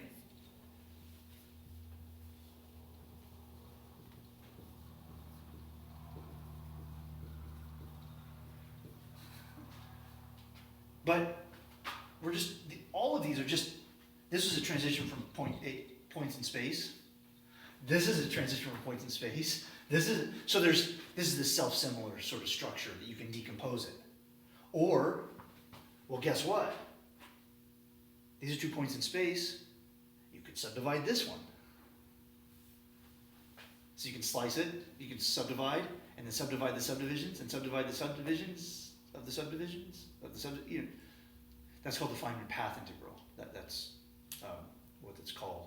When you really carry it out to its full ultimate conclusion. Like basically you slice it arbitrarily many times between arbitrary many slices. Like you just slice on top of slices, right? Sounds horrible and it's quite complicated. I'm not going to explain that in any detail, but it can be done. What I really want you to see is that these can't be randomly chosen, right? 1 and 0 work. 1 is 1 times 1, right? Up to normal when you only have 2 states, right? Because your other is a 1 and a 0, right? So 1s and 0s work, but there aren't. It's tricky. Phases, complex phases work when they're put together right, but you got to put them together just right, okay, to make this thing work. So it's not random. As a good guess, De Broglie. So his name is Debrogie. It's French, so you don't say half the letters. So it's De Broglie. So there's no hard G there, I guess. Anyways. So what I would say is he guessed that you should have waves built of the following form: e to the minus I, and he was only talking about waves of definite energy.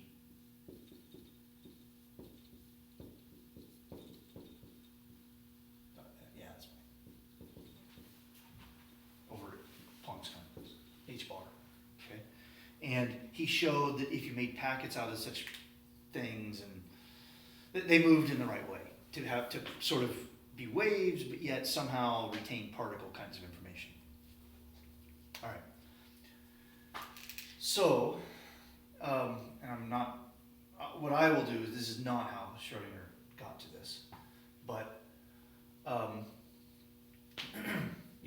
classically, energy is kinetic plus potential. So kinetic energy is 1/2 mv squared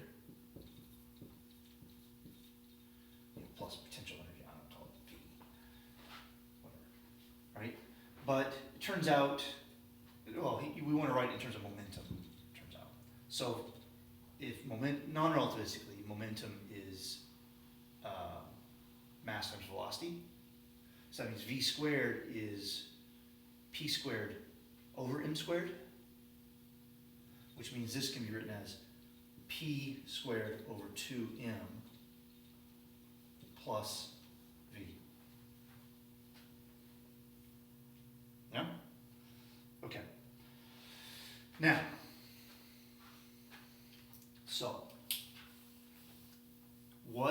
suggestion was, or is, that, so first of all, this thing, because we're kind of out chronological anyways. We already know that sometimes momentum isn't well defined, so what does this all mean? So, in kind of fancy mechanics, you have something called the Hamiltonian Function. Okay? It's this. In classical mechanics. If you evaluate this on solutions to Newton's laws, it equals the energy. But it's a more general thing. If you evaluate this on some random path that's not physical, well, that's not an energy. It's just this evaluated on a path. Okay. All right. So it turns out the following. Right? But really, you can kind of think of it as like the energy thing, if you want. All right. So what Schrodinger realizes, well, okay. Start with this, and de Broglie was trying to look at free particles, so there's no potential energy. Right? So so V is 0 for him. Right?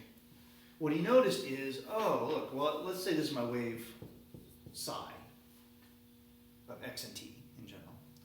And then you can look at this and you say,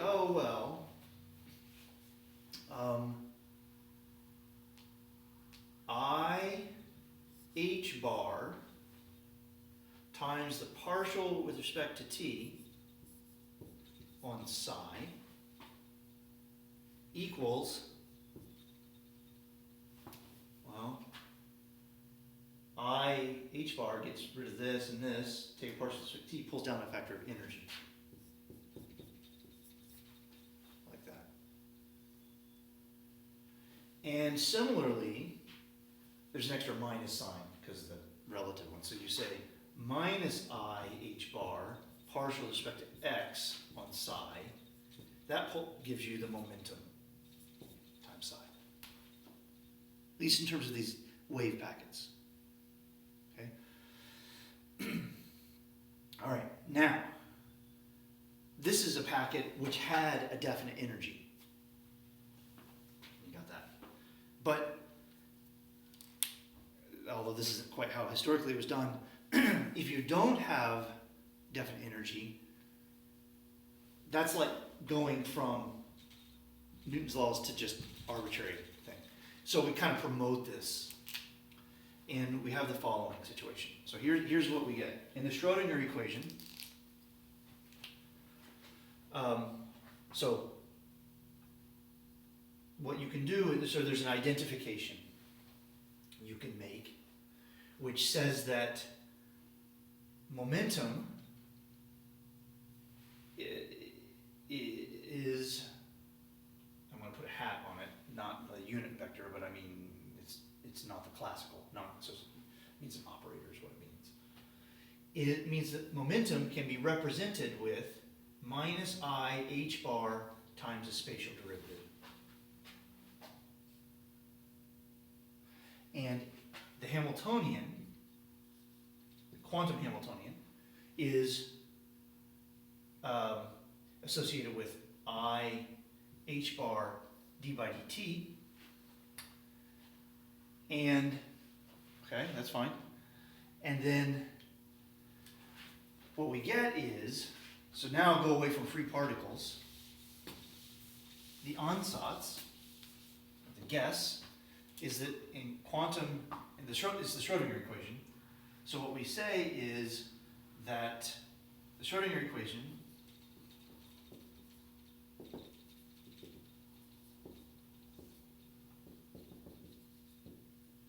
which will work for every system, well, every non-relativistic system, says the following. In a wave function language, we say that there's a wave function, it's a function of x and t, and it satisfies the following equation, minus I h bar d by dt equals the Hamiltonian operator on the wave function, okay, Okay, well, the Hamiltonian was simply p squared over 2m.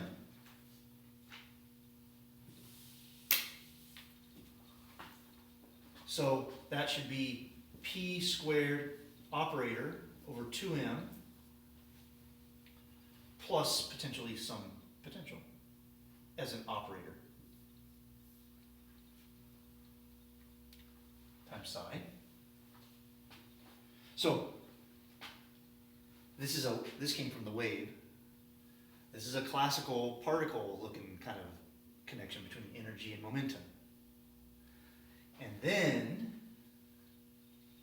we make the substitution that P is minus IH bar times the derivative, and this becomes the following equation. Minus H bar squared over 2m times the second spatial derivative plus V is a function of x on psi of x and t equals I h bar partial t and psi of x and t. Remember, psi of x and t in our amplitude language, that's just x interproduct with psi at some time t. Right, that's just, so these are these amplitudes. That's where that phase EDI, whatever, came from. So I said we just guess these. And De Broglie really did start with this. Based upon that, Schrodinger came up, he came up with the Schrodinger equation. Okay? This is now so well established. This is right. Well, here's what I would say is this equation gives us a generating algorithm for constructing consistent inner products, probability amplitudes. If you can find something which satisfies this equation, you're guaranteed that all the whole structure will hang together. Now, there's still guesswork involved because you notice things like it turns out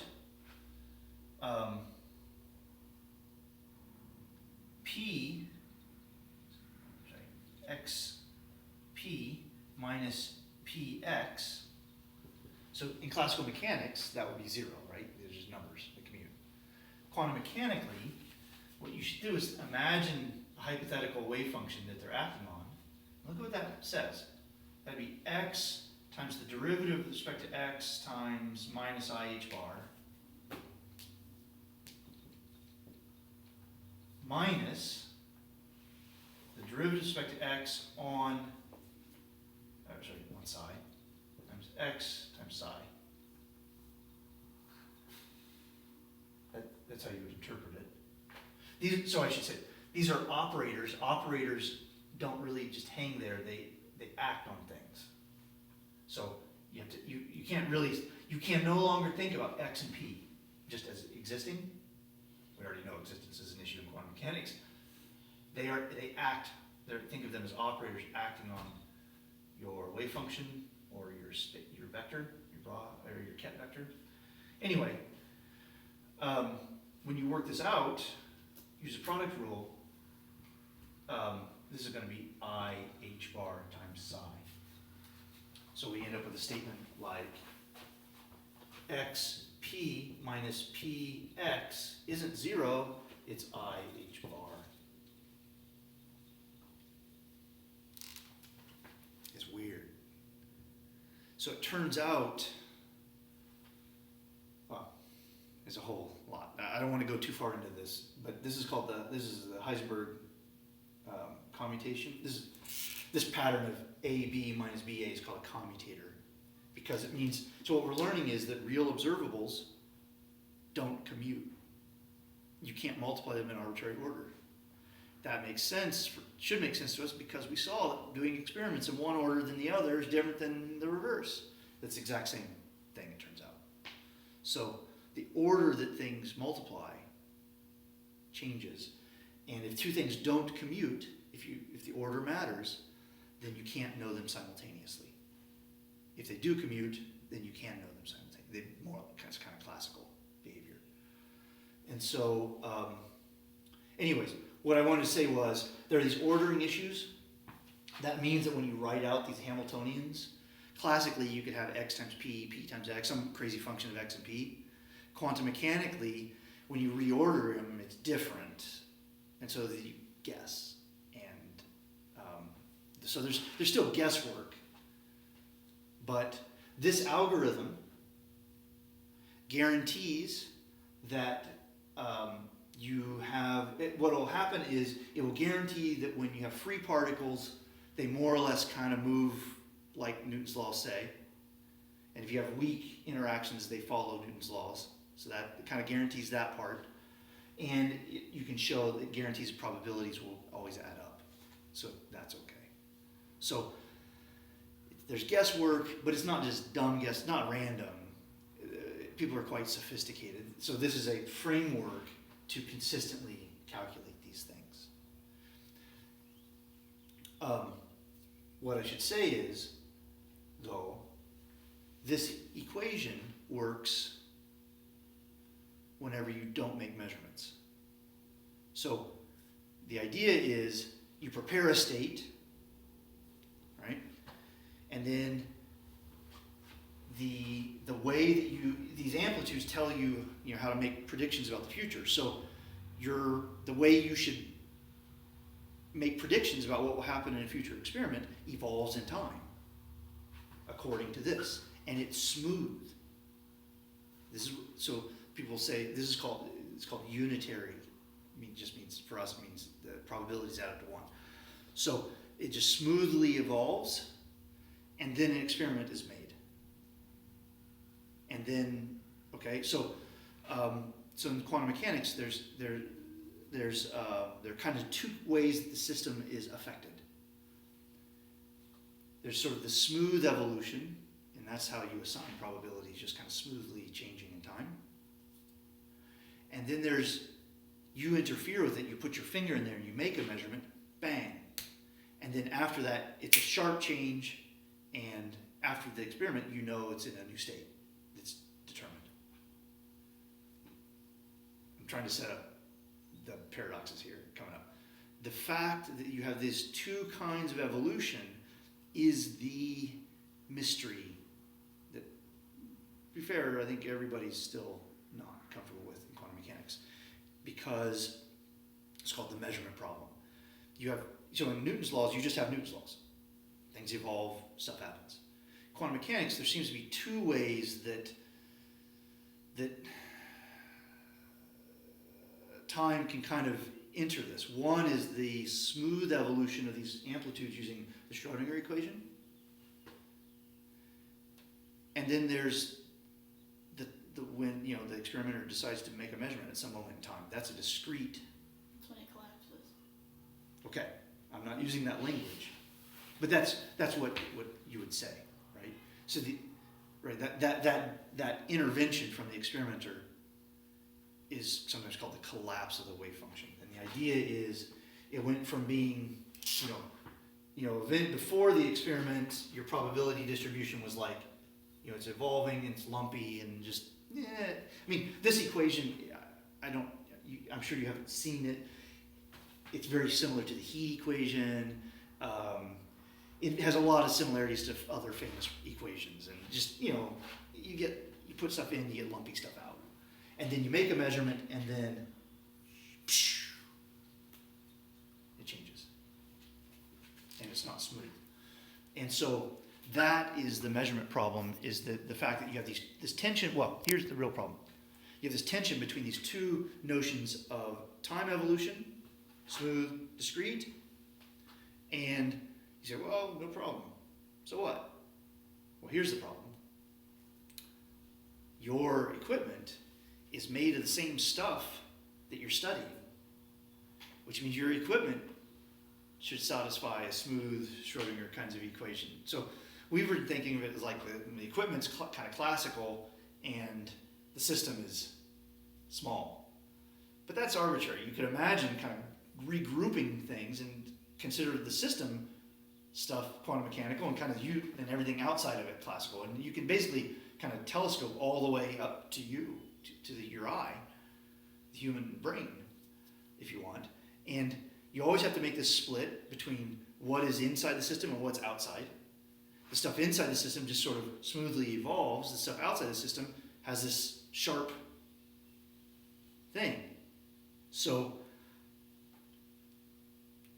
the tension is, well, there are lots of ways to say it, but the question is kind of, when do you get to apply the smooth Schrodinger kind of evolution to update your probabilities, and when should you have this collapse of the wave function? Because the rules apply them as if they're kind of categorically different things. There's an outside thing, which is categorically different than the inside thing, but the outside thing is built of the same thing, same stuff as the inside. Is that like with Schrodinger, except he becomes part of the wave function with the cat and that stuff?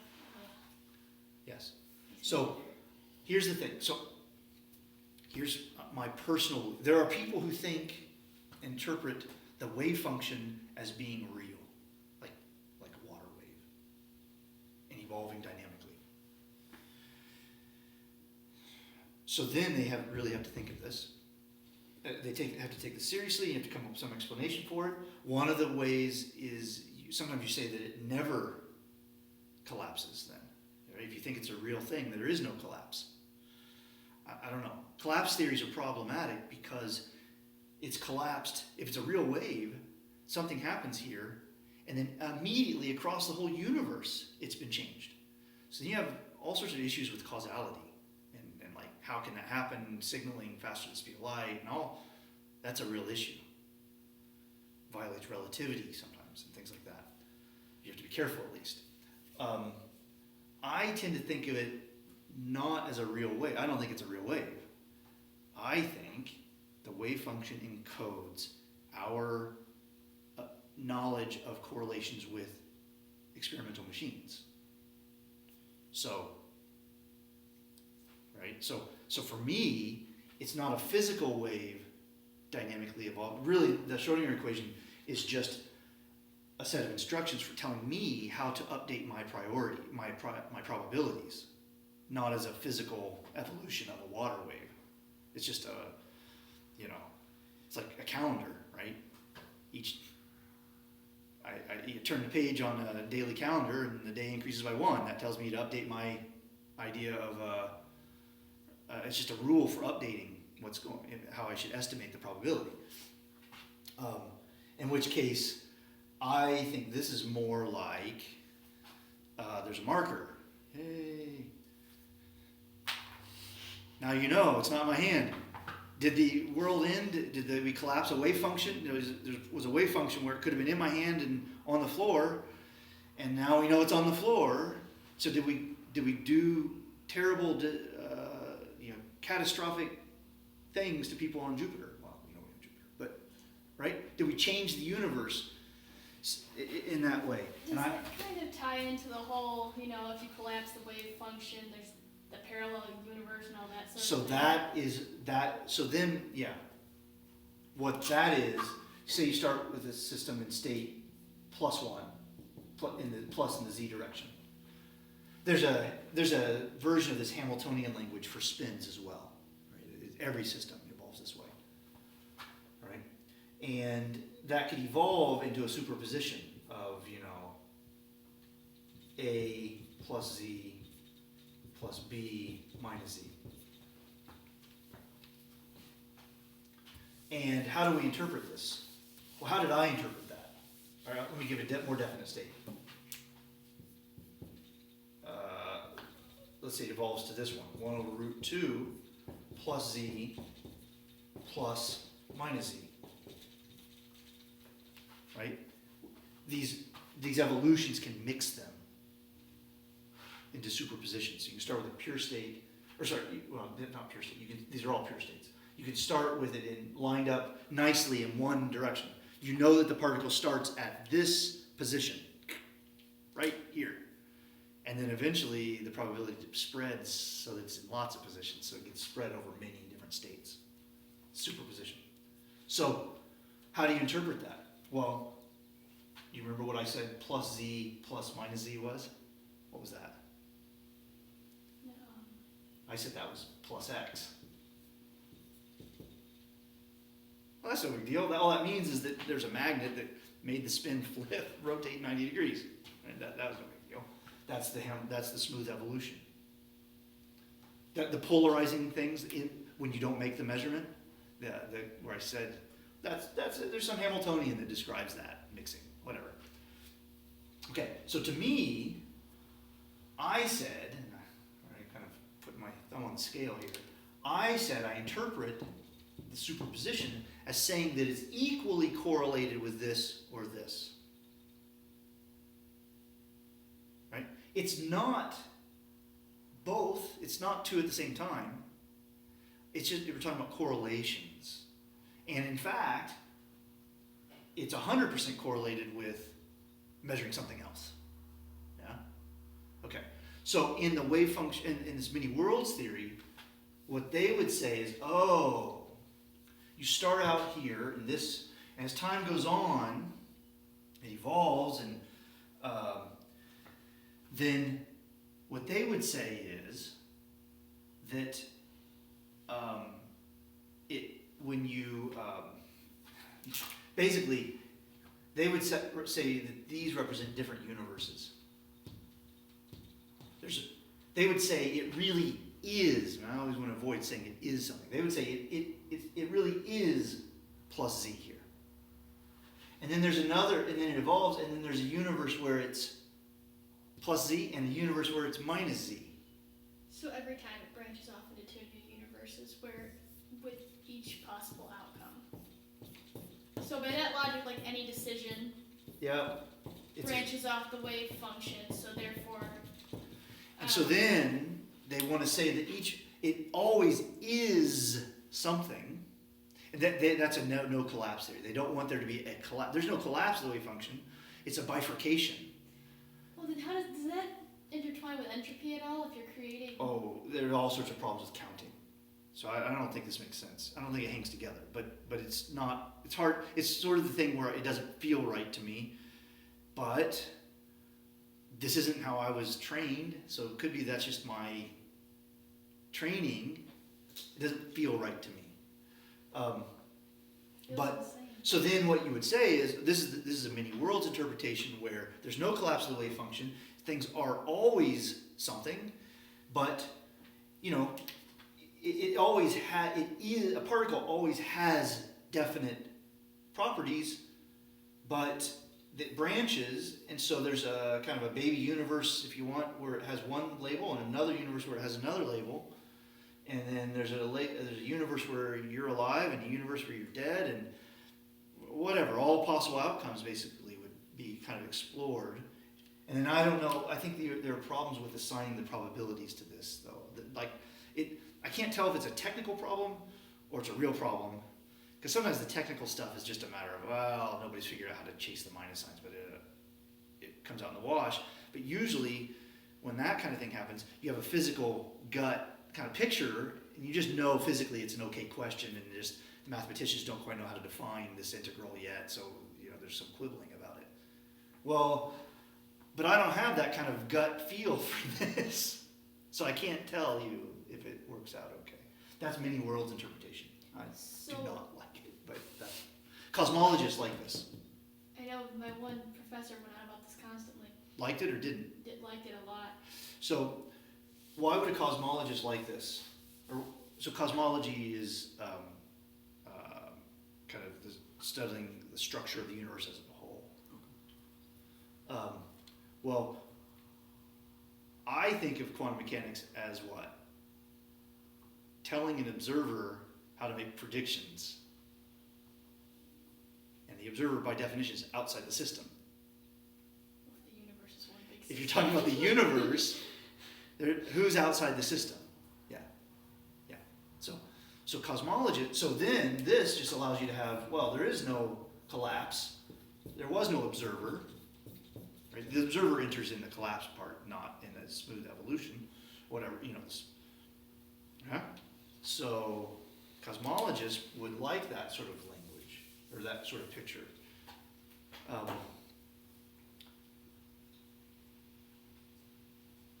There are other issues. So it will turn out there are many states. So, for example, what I said was this combination was a state of definite x, right? So a mix in z is definite for some other quantity. Well, turns out, just like position and momentum, there's an operator called spin. This is spin x is nice here, and this is spin z is nice here. The two are not nice at the same time. So if you know spin x, you don't know spin z, and if you know spin z, you don't know spin x. It's just like position and momentum. And so here's a question. In the space of states, all of these states are the same, or equally good.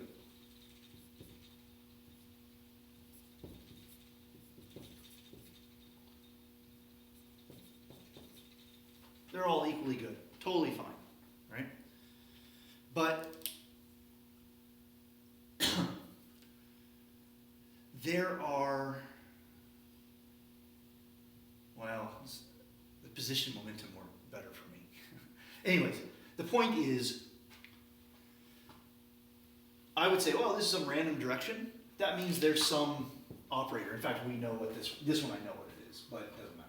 There is some spin in some direction for which this corresponds to, it having a definite value in. But then you can play the same game with position and momentum. You say positions, I can measure positions, fine. I can measure momentums. I can't know them both, but I can always measure them both. Fine, okay. Well, here's one. No, don't worry about units. We'll just say there's some number. That's an operator, right? So there should be some direction in the space of states where that's definite. You never see that. It never happens. You either measure position or momentum. You don't measure.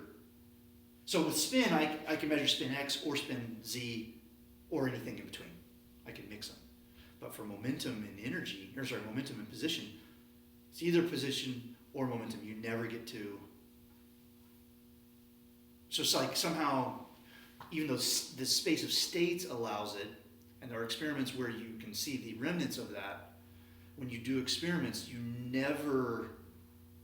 the outcomes you actually get at the end, though, are never in between position and momentum. They're always either or. They're always classical. There's no, this is something which doesn't have any meaning classically, and quantum mechanically it never pops out. Tie into uncertainty principle? No, it's more like this. I think the reason that this can't happen ties into how quantum mechanics becomes classical. And the reason I think it is that, not just me, I think, what happens is the system happens, like we're here, and we're being bombarded with little molecules and things, and their interactions. Those interactions are local interactions, so they're built out of position in particular, not that. And because of that, and that just has to do with the precise form of the Hamiltonian, the way that when we interact with the universe, we're being bombarded in ways which basically, in principle, you can have a state like this.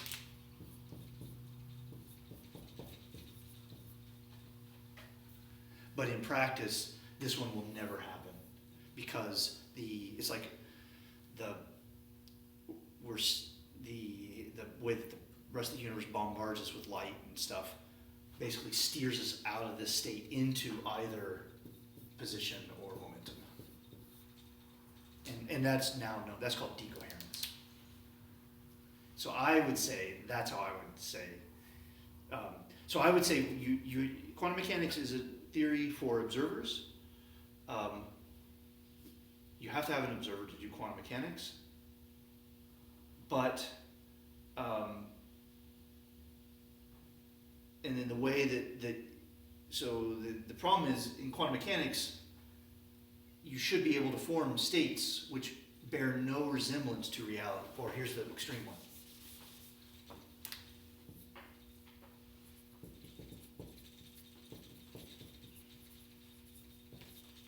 Right? So I would interpret this as saying the cat is equally correlated with alive and deadness. Not alive and dead at the same It's not alive and dead at the same time, because I don't think the wave function is anything. Like it represents our knowledge or our ability to predict outcomes of future experiments. Equally correlated, that's all I can say. This pattern never happens macroscopically. So one of the challenges is how do you see, following the rules, that this can come out? And one thing you can do is they measure decoherence times and things like that, where basically you see that even if you started out in this, you very quickly get to either alive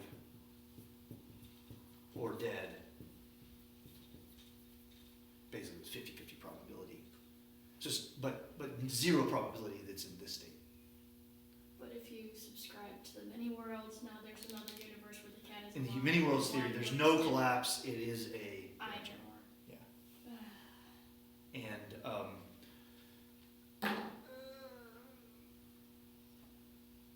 I don't think I have anything I can tell you about it that probably doesn't just reflect the biases of my education. I mean, yeah. So we're gonna, all right, so the plan is that's all I kind of want to do today. The plan is next time for Emily to go through matrices and operators, and then I want to rephrase everything we've seen in kind of the way that you actually will see it in class. Because the way we're doing it is not the way it will be presented. So I want to kind of write it that way, just so that it all hangs together and is not, so you can kind of carry this information into that. That's just kind of clean up. And then I want to do the EPR paradox. And Marcus, I wanted to know if you would be willing to lead that discussion. So Okay. that'll be after that. It's not technical. Well, you can make it technical, but it doesn't need to be. It's really about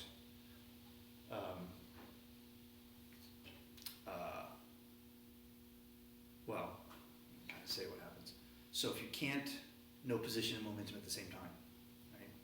So let's say you start off with a system where you can prepare it so that I don't know the position, I don't know the momentum, but I do know that whatever the momentum would be on one system, this ball, another ball has the opposite momentum. So I don't know, they're not in states of definite momentum. It's not determined, but the correlation is determined. Okay? So then you take these two balls and you let them go to opposite sides of the universe. Okay? So then you're over here and you measure the momentum of this ball, and then immediately on the other side of the universe, the other ball now is in a state of definite momentum, more or less instantaneously. Well, no, instantaneously is what I would say. So that means, what does that mean? Well,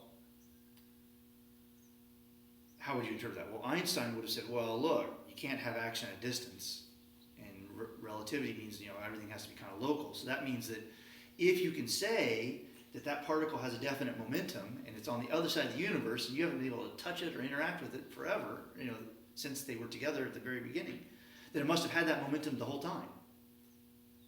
It must have been, isness. It must have been that momentum the whole time. You didn't know it, but it must have been that momentum the whole time. And then you can measure its position. And so he would say, okay, even though you cannot simultaneously measure position and momentum, it must have had some momentum. So what he's wanting to say is that you can interpret quantum mechanics as like an ignorance of what's going on but something was going on. Whereas Bohr would say, no, it had no momentum until it was measured, and then it had a momentum. And then, so anyways, the PDF is on the webpage if you kind of look at that. And also I've got kind of an annotated thing where I kind of went through that. And then Bell's inequality kind of ramps it up, cranks it up to 11. And